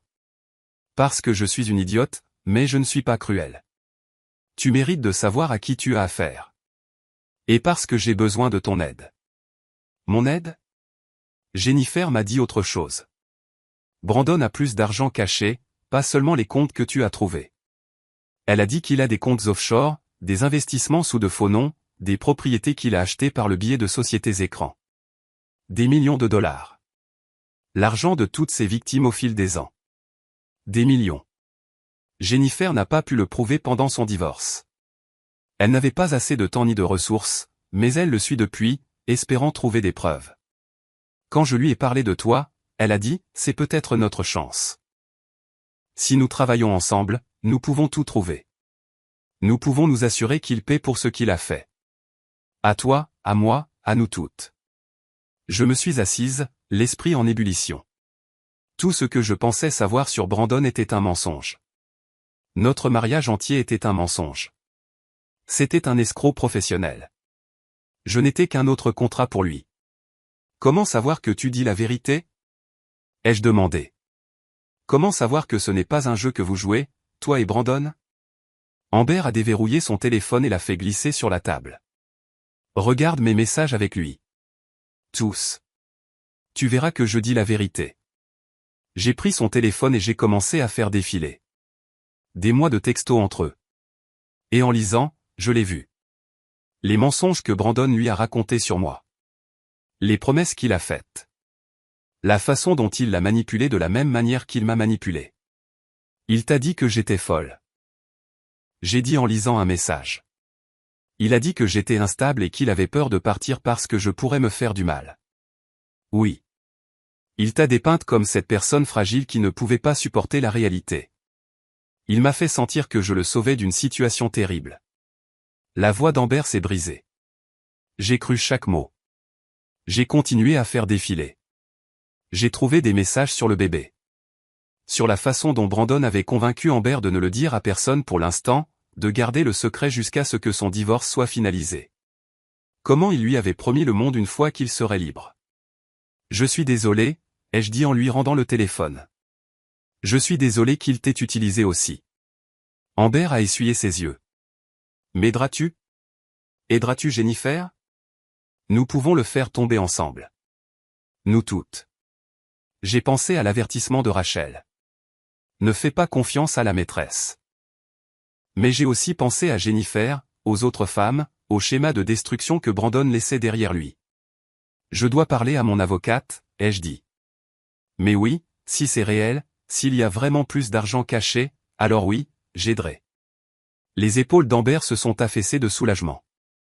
Merci. Jennifer m'a donné son numéro. Elle veut te parler. Elle a des dossiers, des preuves, tout ce qu'elle a collecté au fil des ans. Envoie-moi ses coordonnées. Je l'appellerai aujourd'hui. Nous sommes restés assises là un instant de plus en silence. Pour ce que ça vaut, a dit Amber. Je suis vraiment désolé pour tout ça. J'aurais dû me poser plus de questions. J'aurais dû regarder plus profondément. Je l'ai laissé me tromper parce que je voulais le croire. Moi aussi. J'ai dit doucement. Pendant 10 ans, j'ai voulu le croire. Quand j'ai quitté le café, je me suis assise dans ma voiture et j'ai immédiatement appelé Rachel. Tu avais raison, lui ai-je dit. Brandon est pire que ce que nous pensions. Bien pire. Je lui ai tout raconté ce qu'Amber avait révélé sur Jennifer, sur le schéma, sur la possibilité d'argent caché. Rachel est restée silencieuse un long moment. Si c'est vrai, si nous pouvons le prouver, nous ne parlons plus seulement de divorce. Nous parlons d'accusations de fraude, de vraies accusations criminelles, de prison. Que devons-nous faire? Parle à Jennifer, obtiens ses dossiers, et ensuite nous devrons faire appel à quelqu'un qui se spécialise dans les crimes financiers. C'est plus gros qu'un simple divorce. Maintenant. Ce soir-là, j'ai appelé Jennifer en Oregon. Elle a répondu au deuxième coup de sonnerie. Vous devez être Juliette. Elle a dit. Amber m'a dit que vous pourriez appeler. C'est vrai? Tout ce qu'Amber a dit. Chaque mot. Brandon Cooper, ou quel que soit son vrai nom, a détruit ma vie. Il m'a fallu 5 ans pour me remettre financièrement et je suis l'une des chanceuses. Certaines de ces autres victimes ont tout perdu. D'autres victimes. Au moins 3 que je connaisse, peut-être plus. Il est doué pour brouiller les pistes. Doué pour faire tomber les femmes amoureuses de lui. Doué pour tout voler et disparaître. Pourquoi ne l'avez-vous pas dénoncé à la police? Je l'ai fait.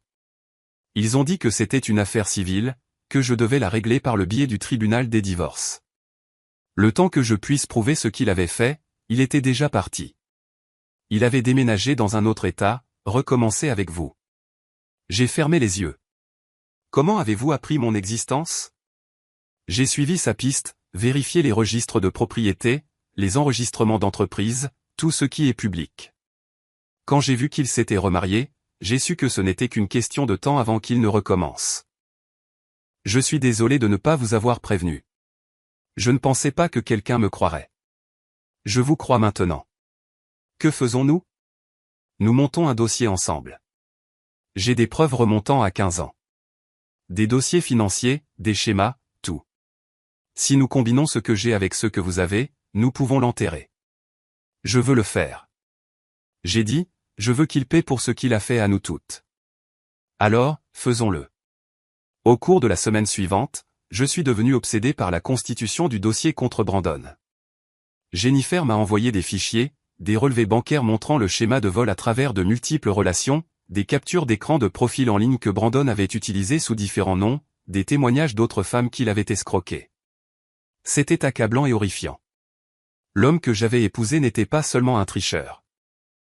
C'était un criminel de carrière, et je n'avais jamais rien soupçonné. Rachel a fait appel à un enquêteur en crimes financiers. Ensemble, ils ont commencé à retracer la piste de l'argent de Brandon, suivant les miettes de pain à travers des années de tromperie. Et lentement, pièce par pièce, ils l'ont trouvé. Les comptes offshore, les sociétés écrans, les propriétés achetées sous de faux noms. Des millions de dollars, exactement comme Jennifer l'avait dit. Brandon volait des femmes depuis 20 ans, et il s'en était tiré à chaque fois. Jusqu'à maintenant. L'appel est arrivé un mardi matin. La voix de Rachel était tendue d'une excitation contenue. Nous l'avons trouvé. Tout. 3 comptes offshore aux îles Caïmans. 2 propriétés en Floride sous des sociétés écrans. Des comptes d'investissement au Nevada. L'enquêteur financier estime que Brandon a plus de 4 millions de dollars d'actifs cachés. Je me suis assise lentement. 4 millions. De vous, de Jennifer, d'au moins 5 autres femmes que nous avons identifiées. Il fait ça depuis 20 ans. Juliette, vous n'étiez que sa dernière cible. Que se passe-t-il maintenant? Maintenant, nous le faisons tomber. J'ai été en contact avec le FBI. La fraude financière entre États est un crime fédéral. Ils ouvrent une enquête. Avec ce que nous avons, ils peuvent monter un dossier pour fraude électronique, blanchiment d'argent et vol d'identité. Il va en prison. Oui, pour longtemps. J'aurais dû me sentir satisfaite, victorieuse. Au lieu de cela, je me sentais juste fatiguée. Il y a plus, a continué Rachel. Son entreprise l'a viré hier. L'enquête sur la liaison avec Amber a révélé des irrégularités financières. Il utilisait les cartes de crédit de l'entreprise pour des dépenses personnelles et falsifiait les notes de frais. Ils envisagent de porter plainte aussi. Et Amber, elle a été rétrogradée et transférée dans un autre service. L'entreprise a découvert qu'elle était complice d'une partie de la fraude aux dépenses, bien qu'elle prétende qu'elle ne savait pas que c'était mal. Elle coopère à leur enquête pour garder son emploi. Alors tout s'effondrait. Le plan parfait de Brandon, sa double vie soigneusement construite, ses années de vol et de mensonges, tout s'écroulait. Quand l'arrêteront-ils? Ai-je demandé. Bientôt. Peut-être cette semaine. Le FBI agit rapidement car ils craignent qu'il ne s'enfuit. Savez-vous où il loge? Non. Il a quitté la maison le jour où je l'ai assigné. Je n'ai pas eu de ses nouvelles depuis. Son avocat a essayé de me contacter. Il veut négocier le règlement du divorce. J'ai temporisé jusqu'à ce que nous ayons toutes les preuves. Que faisons-nous maintenant? Maintenant, nous attendons. Et Juliette, tu devrais te préparer. Quand Brandon réalisera ce qui se passe, quand il comprendra que nous avons tout trouvé, il sera désespéré. Les gens désespérés font des choses imprévisibles. Cette nuit-là, je n'ai pas pu dormir. Je n'arrêtais pas de penser à Brandon, à l'homme que je pensais connaître, à quel point je m'étais complètement trompé sur tout. Mon téléphone a vibré à 2 heures du matin. Un texto d'un numéro que je ne reconnaissais pas. Juliette, c'est Brandon. S'il te plaît, appelle-moi. On doit parler. Je peux tout expliquer. Je peux arranger ça. S'il te plaît. J'ai fixé le message. Tous mes instincts me disaient de le supprimer. De bloquer le numéro. De l'ignorer complètement. Au lieu de cela, j'ai appelé Rachel. Il essaie de me contacter, ai-je dit quand elle a répondu, la voix endormie. Ne réponds pas, transfère-moi le message. C'est la preuve qu'il essaie de te contacter directement contre l'avis de son avocat. Il a l'air désespéré. Bien. Il devrait l'être. J'ai envoyé la capture d'écran à Rachel et j'ai essayé de me rendormir. Mais 15 minutes plus tard, un autre texto est arrivé. Numéro différent. Juliette, s'il te plaît. Je sais que tu es en colère. Je sais que j'ai merdé, mais tu ne comprends pas toute la situation. J'essayais de te protéger. Il y a des choses que tu ne sais pas. Des choses sur mon passé qui m'ont poussé à faire ce que j'ai fait. Je dois t'expliquer. S'il te plaît, donne-moi une chance. Étage 5 minutes plus tard, un autre. Je t'aime. Je t'ai toujours aimé. L'histoire avec Amber était une erreur. L'argent était censé être pour nous, pour notre avenir. J'allais te faire une surprise. S'il te plaît, crois-moi. Il n'arrêtait pas d'arriver. Message après message. Chacun plus frénétique que le précédent. Chacun un mensonge différent, une manipulation différente, une tentative différente de contrôler le récit. J'ai éteint mon téléphone et je suis resté assise dans le noir, mon cœur battant la chamade. 2 jours plus tard, j'étais à l'épicerie quand je l'ai vu. Brandon, debout dans le rayon des fruits et légumes, regardant les pommes comme s'il avait le droit de vivre une vie normale. Il avait l'air terrible. Il avait perdu du poids. Son visage était émacié, non rasé. Ses vêtements étaient froissés. Quand il m'a vu, ses yeux se sont agrandis. Juliette, a-t-il dit en se dirigeant vers moi. Je me suis retourné et je suis parti. Il m'a suivi. Juliette, s'il te plaît, on doit parler. Donne-moi juste 5 minutes. Je n'ai rien à te dire. Parle à mon avocate. Je n'ai plus les moyens de payer mon avocate. L'entreprise m'a viré. Mes comptes sont gelés. Je vis dans ma voiture. Je me suis arrêté et je me suis retourné pour lui faire face. Bien. Bien? Tu penses que c'est bien que je sois sans abri? Que j'ai tout perdu? C'est de ta faute, Brandon. Tu m'as volé. Jennifer. Et je ne sais combien d'autres femmes. Tu as fait tes choix. Maintenant, tu vis avec. Son visage s'est tordu de colère. Jennifer, bien sûr. Elle t'a trouvé. Cette folle me harcèle depuis des années. Tu ne peux rien croire de ce qu'elle dit. Je crois les relevés bancaires. Je crois les preuves. Je crois le schéma de comportement qui remonte à 20 ans. Ce n'est pas ce que tu penses. Je peux tout expliquer. Si seulement tu voulais bien écouter. Non, j'en ai fini de t'écouter mentir. Je ne mens pas. Je t'aime. Tout ce que j'ai fait, c'était pour nous. Les gens commençaient à nous regarder. Le gérant du magasin se dirigeait vers nous. Reste loin de moi, ai-je dit clairement, fort. Ne me contacte plus. Ne me suis plus, ou j'appelle la police. Je suis sorti du magasin, je suis monté dans ma voiture et je suis parti. Dans mon rétroviseur, j'ai vu Brandon debout sur le parking, me regardant partir. Mes mains tremblaient si fort que j'ai dû m'arrêter. J'ai de nouveau appelé Rachel. Il m'a abordé à l'épicerie. T'a-t-il menacé? Non, mais il était désespéré, en colère. Il a dit qu'il vivait dans sa voiture. Ce n'est pas ton problème. Dépose une ordonnance de restriction demain. J'aurai les papiers prêts. Rachel, j'ai peur. Et s'il fait quelque chose de fou? C'est exactement pourquoi tu as besoin de l'ordonnance de restriction. Et Juliette. Le FBI prévoit de l'arrêter demain matin. À cette heure-ci demain, il sera en garde à vue. Demain? Oui. Ils en ont assez maintenant. Ils avancent. Je suis rentré chez moi, j'ai verrouillé toutes les portes, j'ai activé le système de sécurité, j'ai vérifié chaque fenêtre. Cette nuit-là, j'ai à peine dormi. Chaque bruit me faisait sursauter. Chaque voiture qui passait devant la maison faisait battre mon cœur. À 6 heures du matin, mon téléphone a sonné. Rachel. Ils l'ont arrêté, a-t-elle dit. Il y a 1 heure. Il est en garde à vue fédérale. Tu es en sécurité. Je me suis assise par terre et j'ai pleuré. Le soulagement, l'épuisement, le deuil de la vie que je pensais avoir. Tout est sorti. Que se passe-t-il maintenant? Ai-je demandé quand j'ai pu de nouveau parler. Maintenant, nous attendons le procès. Mais Juliette, avec les preuves que nous avons, il va plaider coupable.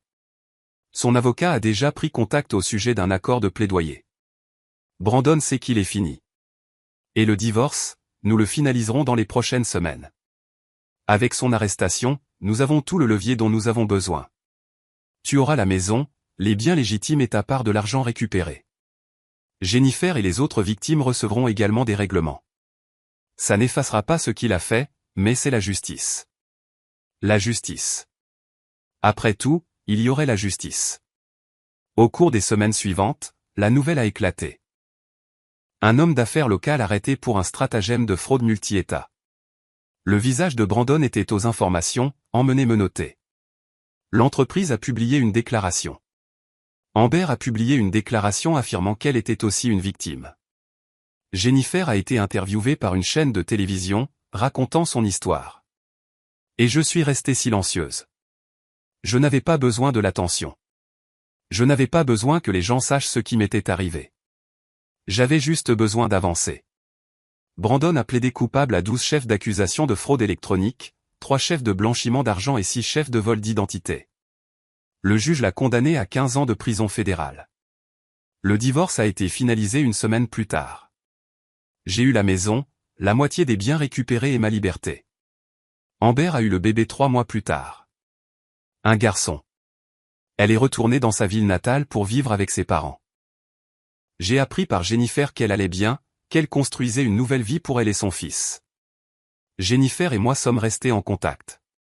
Elle est devenue une sorte d'amie, liée par notre expérience commune. Les autres victimes ont récupéré leur argent, ou du moins une partie. Ce n'était pas assez pour effacer des années de douleur, mais c'était quelque chose. Et moi? Je me suis tenu dans la maison qui était enfin vraiment la mienne. Et j'ai regardé la vie que j'avais construite sur des mensonges. Il était temps de construire quelque chose de nouveau, quelque chose de réel, quelque chose qui n'appartenait qu'à moi. La première chose que j'ai faite, c'est de peindre les murs. Chaque pièce de la maison avait été choisie par Brandon ou choisie pour plaire à Brandon. Des couleurs neutres, des couleurs ennuyeuses, des couleurs qui ne disaient rien de qui j'étais ou de ce que je voulais. J'ai peint ma chambre en violet foncé. Le salon est devenu un corail chaud. Le bureau, l'ancien domaine de mensonges et de manipulation de Brandon, est devenu un jaune vif qui faisait mal aux yeux mais me faisait sourire à chaque fois que je passais devant. C'était comme revendiquer quelque chose, comme marquer mon territoire. C'était ma maison maintenant, mon espace, ma vie. La deuxième chose que j'ai faite, c'est de jeter le lit. Le lit que Brandon et moi avions partagé. Je me fichais qu'il soit cher. Je me fichais qu'il n'ait que 6 ans. Je voulais qu'il disparaisse. J'en ai acheté un nouveau, je l'ai choisi moi-même, je l'ai fait livrer et installer pendant que j'étais sorti prendre un café. Quand je suis rentré, l'ancien lit avait disparu, et le nouveau se tenait à sa place. J'ai mieux dormi cette première nuit que depuis des mois. La troisième chose que j'ai faite était plus compliquée. Je devais comprendre ce que je voulais faire de ma vie. Pendant 10 ans, je m'étais défini comme l'épouse de Brandon, comme un système de soutien pour les rêves de quelqu'un d'autre. Maintenant, je devais comprendre quels étaient mes rêves. J'ai appelé mon ancien patron du travail de marketing que j'avais quitté il y a toutes ces années. Nous nous sommes rencontrés pour le déjeuner. Juliette, a-t-il dit en me prenant dans ses bras. Ça fait une éternité. J'ai entendu parler de tout. Je suis tellement désolé. Merci. Mais je vais bien. En fait, je vais mieux que bien. Je suis libre. Nous avons parlé pendant 2 heures de l'industrie, de ce que j'avais fait, de ce que je voulais faire ensuite. À la fin du déjeuner, il m'a fait une offre. Nous n'avons pas de poste à temps plein ouvert pour le moment, mais nous pourrions utiliser une consultante, quelqu'un qui comprend le marketing numérique, mais qui apporte aussi une perspective nouvelle. Quelqu'un comme toi. Le salaire est bon et les heures sont flexibles. Qu'en penses-tu? J'y ai réfléchi pendant exactement 3 secondes. Oui. Quand est-ce que je commence? La semaine prochaine. Parfait. J'ai quitté ce déjeuner avec un sentiment que je n'avais pas ressenti depuis des années. Excité, énergisé, comme si j'avais un but au-delà de la simple survie. Le travail de conseil était bon, stimulant, intéressant. Je travaillais de chez moi la plupart des jours, participant à des appels vidéo dans mon bureau jaune, entouré de mes choix, de mes couleurs, de ma vie. Et lentement, j'ai commencé à me souvenir de qui j'étais avant Brandon, la femme qui aimait résoudre des problèmes, qui appréciait les défis créatifs, qui avait des opinions, des idées et des rêves. Un soir, environ 4 mois après la finalisation du divorce, je me promenais dans le quartier des Arts du centre-ville quand j'ai vu un cours de peinture à travers une fenêtre. Des gens debout devant des chevalets, peignant, pendant qu'un instructeur se promenait en donnant des conseils. Sur une impulsion, je suis entré. Puis-je vous aider? A demandé la femme à la réception. Comment puis-je m'inscrire à un cours? Nous avons des sessions pour débutants les mardis et jeudis soirs. 8 semaines, tout le matériel est inclus. Je le prends. Je n'avais pas peint depuis le lycée. Je n'avais même pas pensé à l'art depuis des années. Mais quelque chose dans le fait de voir ces gens créer quelque chose, s'exprimer, m'a donné envie d'essayer. Le premier cours était gênant. Je me sentais mal à l'aise, comme si tout le monde savait ce qu'il faisait et que je ne faisais que tâtonner.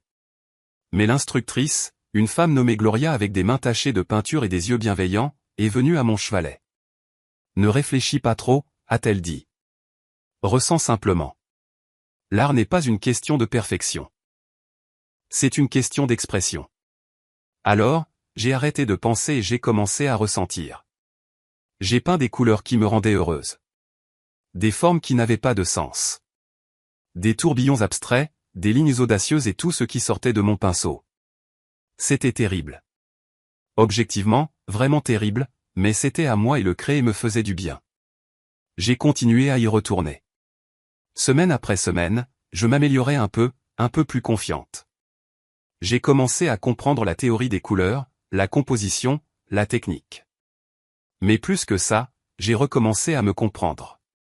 J'ai peint ma colère en rouge et noir, mon chagrin en bleu et gris, mon espoir en jaune et vert. Chaque toile était une pièce du puzzle, une partie de mon voyage de qui j'étais à qui je voulais être. Gloria m'a encouragé à continuer. Tu as quelque chose, a-t-elle dit. Brut, mais réel. Continue de peindre. Vois où ça te mène. Alors, je l'ai fait. J'ai aménagé un coin de mon salon en studio. Je peignais le week-end. Je peignais après le travail. Je peignais quand je n'arrivais pas à dormir. Et progressivement, ma vie a commencé à se remplir de choses qui n'avaient rien à voir avec Brandon. Des amis du cours de peinture, des collègues de travail, des réunions de club de lecture que j'appréciais vraiment au lieu d'y assister par ennui. J'ai renoué avec ma sœur, à qui je n'avais pas beaucoup parlé pendant le mariage.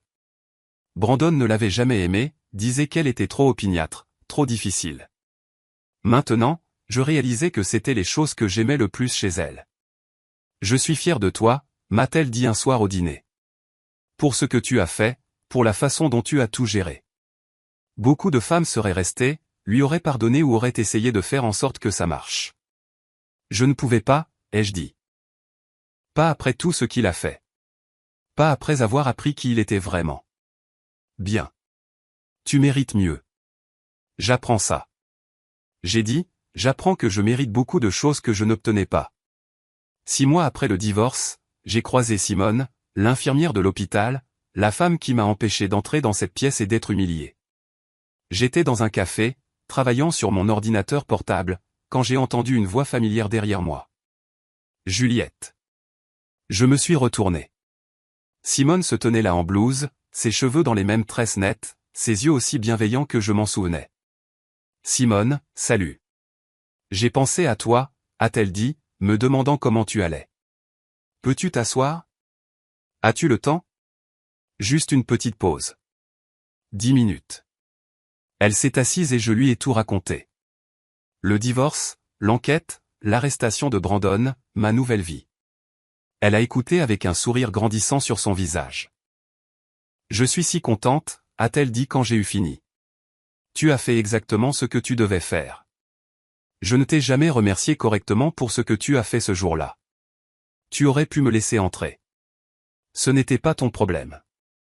Bien sûr que c'était mon problème. Je suis infirmière depuis 15 ans. J'ai vu trop de femmes se faire surprendre par des hommes qui ne les méritent pas. Quand j'ai vu ce qui se passait, je ne pouvais pas laisser ça t'arriver. Pas quand je pouvais l'empêcher. Pourquoi l'as-tu fait? Tu ne me connaissais pas. Parce que quelqu'un l'a fait pour moi une fois, il y a des années. Mon mari me trompait. Un de ses amis m'a prise à part et me l'a dit, m'a donné une chance de digérer avant qu'il ne rentre à la maison. M'a donné le temps de réfléchir au lieu de simplement réagir. Ça m'a sauvé. Alors, quand je t'ai vu marcher vers cette pièce, j'ai pensé à elle, à comment elle m'avait aidé. Et j'ai su que je devais t'aider. Eh bien, merci, vraiment. Tu as changé ma vie. Tu as changé ta propre vie, a dit Simone. Je t'ai juste donné des informations. Tu as fait la partie difficile. Nous avons échangé nos numéros et promis de rester en contact. Et nous l'avons fait.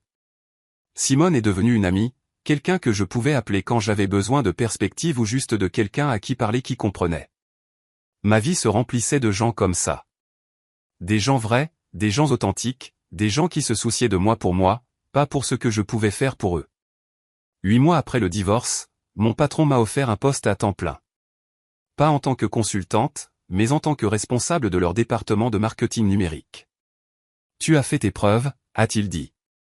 Le travail que tu as accompli a été exceptionnel. Nous te voulons dans l'équipe en permanence. Meilleur salaire, avantages complets, contrôle créatif. Qu'en dis-tu? J'ai dit oui sans hésiter. Ce soir-là, j'ai célébré en m'offrant un dîner dans le plus beau restaurant de la ville. Je me suis assis seul à une table près de la fenêtre, j'ai commandé tout ce que je voulais sans me soucier du coût, et j'ai trinqué à ma santé avec un verre de vin cher. J'avais de nouveau une carrière. J'avais des amis. J'avais de l'art. J'avais une maison qui était à moi. J'avais une vie qui était à moi. Et pour la première fois en 10 ans, j'étais heureuse. Vraiment, sincèrement heureuse. Pas parce que j'étais avec quelqu'un, pas parce que je soutenais les rêves de quelqu'un d'autre, mais parce que je vivais les miens. 1 an après la finalisation du divorce, je me tenais dans une petite galerie du centre-ville, entourée de mes peintures. Gloria m'avait encouragé à soumettre mon travail à une exposition d'artistes locaux. Je ne pensais pas être assez bonne, mais elle a insisté. Alors, j'ai soumis 3 pièces, des œuvres abstraites aux couleurs vives qui représentaient mon parcours de la trahison à la liberté. Ils ont accepté les 3 et ce soir, c'était le vernissage. Ma première vraie exposition. Mon nom sur un carton. Mon art sur les murs pour que les gens le voient, le jugent, espérons-le, l'apprécient. J'étais terrifié. Arrête de gigoter, a dit ma sœur en ajustant le col de ma robe. Tu es magnifique. Ton travail est magnifique. Tout va bien se passer. Et si personne n'aime? Alors ils ont un goût terrible. Mais ils aimeront. Crois-moi. La galerie a commencé à se remplir. Des amis du travail, des gens de mon cours de peinture. Simone est venue avec son partenaire. Rachel est venue avec des fleurs. Même Jennifer a pris l'avion depuis l'Oregon pour l'événement. Je n'aurais manqué ça pour rien au monde, a dit Jennifer en me prenant dans ses bras. Après tout, te voir t'épanouir comme ça, c'est tout. Nous nous sommes tenus ensemble, regardant une de mes peintures. Elle s'appelait « Rupture », et elle montrait une silhouette émergeant de chaînes de couleur sombre vers un espace ouvert et lumineux. C'est ton histoire, a dit Jennifer. C'est l'histoire de nous toutes. C'est vrai, ai-je convenu, mais c'est aussi ce qui vient après, sur la construction de quelque chose de nouveau à partir des morceaux brisés. La soirée était surréaliste. Des gens venaient me voir pour me poser des questions sur mon travail, sur mon inspiration, sur si les pièces étaient à vendre. J'ai parlé de mon art, de mon parcours, de me retrouver après des années d'égarement. Une femme de mon âge s'est arrêtée devant, Rupture, pendant un long moment. Finalement, elle s'est tournée vers moi. Avez-vous peint ça? Oui. C'est incroyable. Je l'ai ressenti dans ma poitrine. Ce sentiment de se libérer enfin de quelque chose qui vous tuait lentement.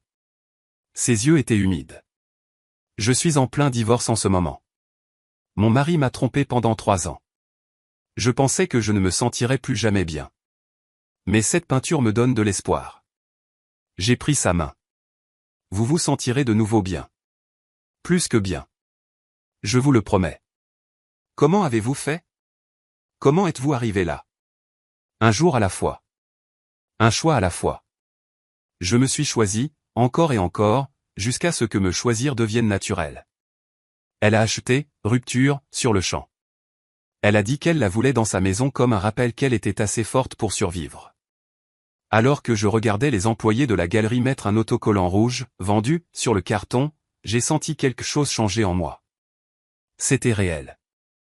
J'étais une artiste. J'avais du succès. J'étais heureuse. Vers la fin de la soirée, je me tenais près de la fenêtre quand j'ai vu une silhouette familière à l'extérieur. Un homme, le visage collé contre la vitre. Regardant à l'intérieur. Brandon. Mon cœur s'est arrêté. Il avait l'air terrible, mince, pâle, portant des vêtements qui flottaient sur lui. Il n'était pas censé être sorti de prison. Il lui restait des années de peine. Puis j'ai regardé de plus près et j'ai réalisé mon erreur. Ce n'était pas Brandon, juste quelqu'un qui lui ressemblait de loin. L'homme s'est retourné et s'est éloigné, et j'ai laissé échapper le souffle que je retenais. Tu vas bien? Rachel est apparue à côté de moi. On dirait que tu as vu un fantôme. J'ai cru que oui pendant une seconde, mais ce n'était pas lui, juste mon imagination. Il ne peut plus te faire de mal, m'a rappelé Rachel. Il est enfermé, et même quand il sortira dans des années, il sera un criminel enregistré. Fini les escroqueries de femmes. Fini la construction de fausses vies. Ces jours d'escrocs sont terminés. Je sais. C'est juste étrange parfois. Il y a 1 an, toute ma vie s'effondrait. Et maintenant, regarde-moi. Je suis dans une galerie, exposant mon article. J'ai une carrière que j'aime. Des amis, une vie. Comment est-ce arrivé? C'est toi qui l'as fait arriver. Tu as choisi de te battre au lieu d'abandonner. Tu as choisi de construire au lieu de rester dans les ruines. C'est tout toi, Juliette. Alors que la galerie commençait à se vider, Gloria est venue avec une bouteille de champagne. 3 vendus, a-t-elle annoncé. Et 2 galeries ont demandé tes coordonnées. Elles veulent voir plus de ton travail. Tu plaisantes. Je ne plaisante jamais avec l'art. Tu as quelque chose de spécial, Juliette. Ce n'est que le début. Nous avons trinqué ensemble, à l'art, à la liberté, au nouveau départ. Je suis rentré chez moi ce soir-là avec un sentiment de contentement que je n'avais jamais connu auparavant. Ma maison était sombre quand je me suis garé dans l'allée, mais ce n'était pas effrayant. C'était paisible. C'était mon sanctuaire, mon espace, ma maison. À l'intérieur, je me suis versé un autre verre de vin et je me suis tenu devant la peinture que j'avais gardée pour moi. Elle s'appelait « Après », et elle montrait une femme debout dans la lumière, les bras ouverts, entourée de couleurs et de possibilités. Cette femme, c'était moi, et ceci, enfin, c'était ma vie. Mon téléphone a vibré. Un texto d'un numéro que je ne reconnaissais pas. Un instant, la panique m'a envahi, mais ensuite j'ai regardé le message. « Salut, je suis Jordan. Nous nous sommes brièvement rencontrés à la galerie ce soir. J'espérais qu'on pourrait prendre un café un de ces jours et parler de ton travail, et peut-être d'autres choses aussi. Sans pression, juste si ça t'intéresse. » J'ai souri. Jordan, l'homme qui avait passé 20 minutes devant, rupture, posant des questions réfléchies sur ma technique et mon inspiration. Il était gentil, intéressant, authentique. Il y a un an, j'aurais immédiatement dit oui. J'aurais été si avide d'attention masculine que j'aurais sauté sur n'importe quelle occasion. Maintenant, j'ai pris mon temps pour rédiger une réponse. Un café, ça me dit bien. Que dirais-tu de jeudi, à l'endroit sur Main Street ? 14h, sa réponse est revenue rapidement. Parfait. À jeudi. J'ai posé mon téléphone et j'ai regardé mon salon, mes peintures sur les murs, mes livres sur les étagères, la vie que j'avais construite à partir de rien. Peut-être que Jordan deviendrait quelque chose. Peut-être pas. Quoi qu'il en soit, j'irais bien, parce que je ne cherchais pas quelqu'un pour me compléter. J'étais déjà complète. 3 mois plus tard, j'ai de nouveau été promu au travail. L'entreprise voulait étendre sa division de marketing numérique et voulait que je la dirige. Plus d'argent, plus de responsabilités, plus de reconnaissance. J'ai dit oui. Jordan et moi nous voyons toujours, y allant doucement. Il était patient, compréhensif. Il ne m'a jamais poussé à plus que ce que j'étais prêt à donner. Il avait sa propre vie, sa propre carrière d'architecte, ses propres amis et intérêts. Nous nous complétions. Nous ne nous complétions pas l'un l'autre. Il y avait une différence. « J'aime ça », a-t-il dit un soir alors que nous nous promenions dans le parc au bord de la rivière. Pas de jeu, pas de drame, juste 2 personnes qui apprécient la compagnie de l'autre. Moi aussi, ai-je dit, et je le pensais. J'ai appris par Rachel qu'Amber allait bien.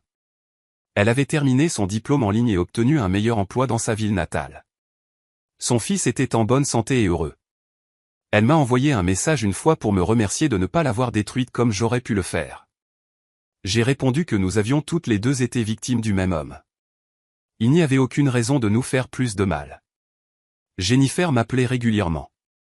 Nous étions devenus de vrais amis, liés par notre expérience commune, mais aussi par une affection sincère. Elle sortait aussi avec quelqu'un de nouveau. Il est gentil, m'a-t-elle dit.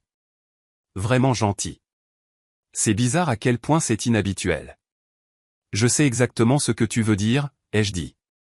2 ans après le divorce, je me tenais dans une plus grande galerie pour une exposition solo de mon travail. 20 peintures, toutes vendues dans la première heure. Un journaliste du journal local m'a interviewé sur mon parcours de professionnel du marketing à artiste. Qu'est-ce qui a inspiré cette transformation ? A-t-elle demandé. J'ai réfléchi attentivement à ma réponse. Je pourrais lui dire la vérité, sur Brandon, sur la trahison, sur la façon dont la douleur m'a poussé à me retrouver. Mais cette histoire n'était plus vraiment la mienne. C'était le passé. Et j'étais concentré sur l'avenir. La vie a une façon de nous pousser vers qui nous sommes censés être, ai-je dit à la place. Parfois, nous devons tout perdre pour découvrir ce qui compte vraiment. Et qu'est-ce qui compte vraiment ? A demandé la journaliste. J'ai regardé autour de la galerie, mon art, mes amis qui étaient venus me soutenir, Jordan debout dans le coin avec un sourire fier sur son visage, la vie que j'avais construite de mes propres mains. L'authenticité, ai-je dit, vivre honnêtement. Être assez courageux pour se choisir, même quand c'est difficile, surtout quand c'est difficile. L'article a été publié la semaine suivante avec le titre « Une artiste locale se retrouve grâce à la transformation ». Mon téléphone n'a pas arrêté de sonner pendant des jours. Des galeries voulant exposer mon travail, des entreprises voulant commander des pièces, des gens voulant entendre mon histoire. J'ai été sélectif sur ce à quoi j'ai dit oui. J'avais appris la valeur des limites, l'importance de protéger ma paix. Un après-midi, j'étais dans mon studio, travaillant sur une nouvelle pièce, quand ma sœur a appelé. « Tu as vu ?» a-t-elle demandé. « Vu quoi ?» Brandon est sorti. Libération anticipée pour bonne conduite. C'est aux infos. Ma main s'est figée au milieu d'un coup de pinceau. Il est sorti. Oui, mais Juliette, il ne peut pas te contacter. L'ordonnance de restriction est toujours en vigueur et il doit s'enregistrer partout où il va. Il ne peut pas simplement recommencer comme avant. J'ai posé mon pinceau et j'ai pris une profonde inspiration. Où est-il? Ils n'ont pas dit, juste qu'il a été libéré de la garde fédérale ce matin.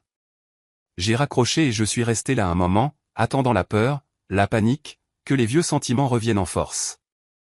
Ils ne sont pas venus. Brandon était sorti de prison.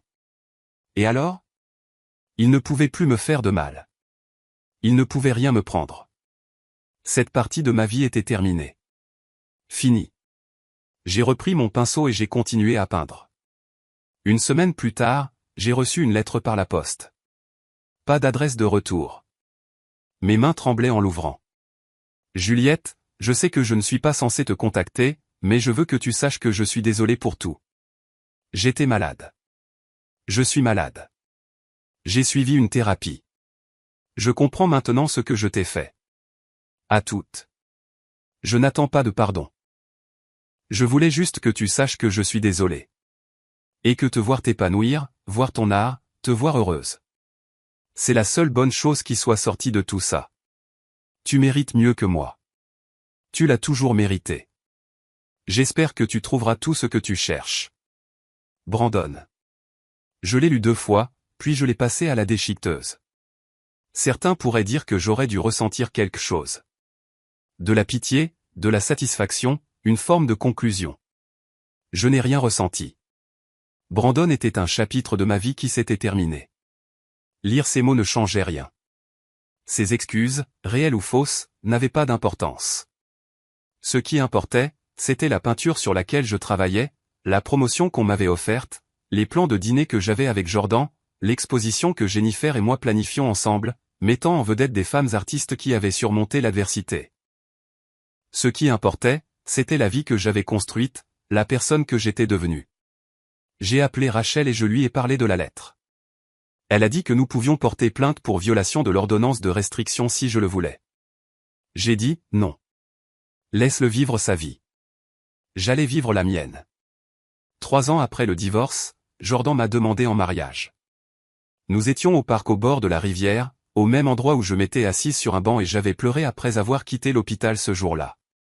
Au même endroit où j'avais rencontré cette jeune mère qui m'avait donné de l'espoir. Je t'aime, a dit Jordan. Pas la version de toi que tu penses devoir être. Pas un idéal, juste toi, exactement comme tu es. Et je veux passer ma vie avec toi, si tu veux de moi. J'ai regardé la bague dans sa main. Simple, élégante, rien à voir avec la bague que Brandon m'avait donnée il y a toutes ces années. Puis-je y réfléchir? Ai-je demandé. Il n'a pas eu l'air blessé. Il a souri. Bien sûr. Prends tout le temps dont tu as besoin. J'ai pris 2 semaines. Je devais être sûr. Pas sûr de Jordan. J'étais sûr de lui. Mais sûr de moi. Sûr que j'étais prête. Sûr que je ne cherchais pas seulement quelqu'un pour me compléter. Quand j'ai dit oui, c'est parce que je voulais partager ma vie complète avec quelqu'un. Pas parce que j'avais besoin d'eux pour rendre ma vie complète. Le mariage était petit, juste des amis proches et la famille. Jennifer était ma demoiselle d'honneur. Simone est venue, Rachel est venue. Ma sœur a pleuré pendant toute la cérémonie. Jordan et moi avons écrit nos propres vœux.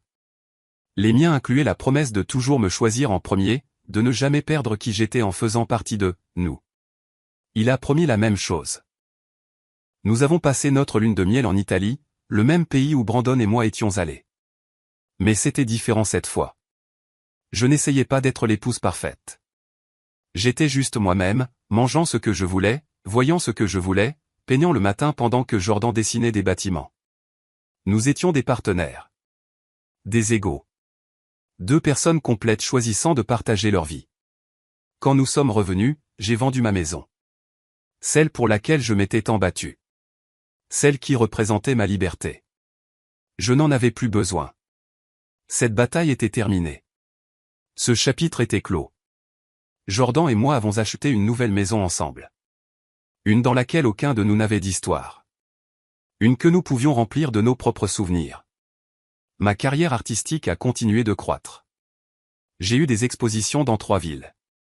Mon travail s'est vendu à des prix que je n'aurais jamais imaginés. J'ai engagé un agent, j'ai commencé à donner des cours à côté. Et à travers tout ça, je me suis souvenu d'où j'étais parti. Debout dans cette salle de consultation de l'hôpital, regardant mon monde s'effondrer, pensant que ma vie était finie. Elle n'était pas finie. Elle ne faisait que commencer. 5 ans après le divorce, je donnais une conférence à un congrès de femmes sur la façon de surmonter l'adversité. La salle était comble. Des centaines de femmes, toutes là pour entendre des histoires de survie et de triomphe. J'ai raconté mon histoire. Pas toutes. Pas les détails intimes, mais les bases. La trahison, le choix de se battre, le voyage pour me retrouver. Quand j'ai eu fini, les applaudissements ont été assourdissants. Des femmes sont venues me voir après, en pleurant, me remerciant, me racontant leurs propres histoires. « Comment avez-vous fait ?» a demandé une femme. « Comment n'êtes-vous pas retourné avec lui? Comment êtes-vous restée forte ?» Je me suis mise en colère, ai-je dit. Honnêtement. Et puis j'ai décidé de canaliser cette colère pour construire quelque chose de mieux. J'ai décidé que la meilleure vengeance n'était pas de lui faire du mal en retour. C'était de devenir la personne que j'étais toujours censé être. C'était d'être heureuse sans lui. Et l'êtes-vous? A-t-elle demandé. Heureuse? J'ai pensé à ma vie maintenant. Mon mariage avec Jordan, mon art, ma carrière, mes amis, la femme que je voyais dans le miroir chaque matin. Oui, ai-je dit. Je le suis vraiment. Cette nuit-là, allongé dans mon lit à côté de Jordan, j'ai pensé à Brandon. Je me suis demandé où il était, ce qu'il faisait, s'il pensait parfois à moi. Puis j'ai réalisé que je m'en fichais en fait. C'était une leçon que j'avais apprise, une erreur que j'avais survécue. Un chapitre que j'avais clos.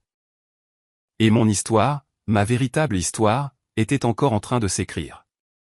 Et j'étais la seule à tenir le stylo.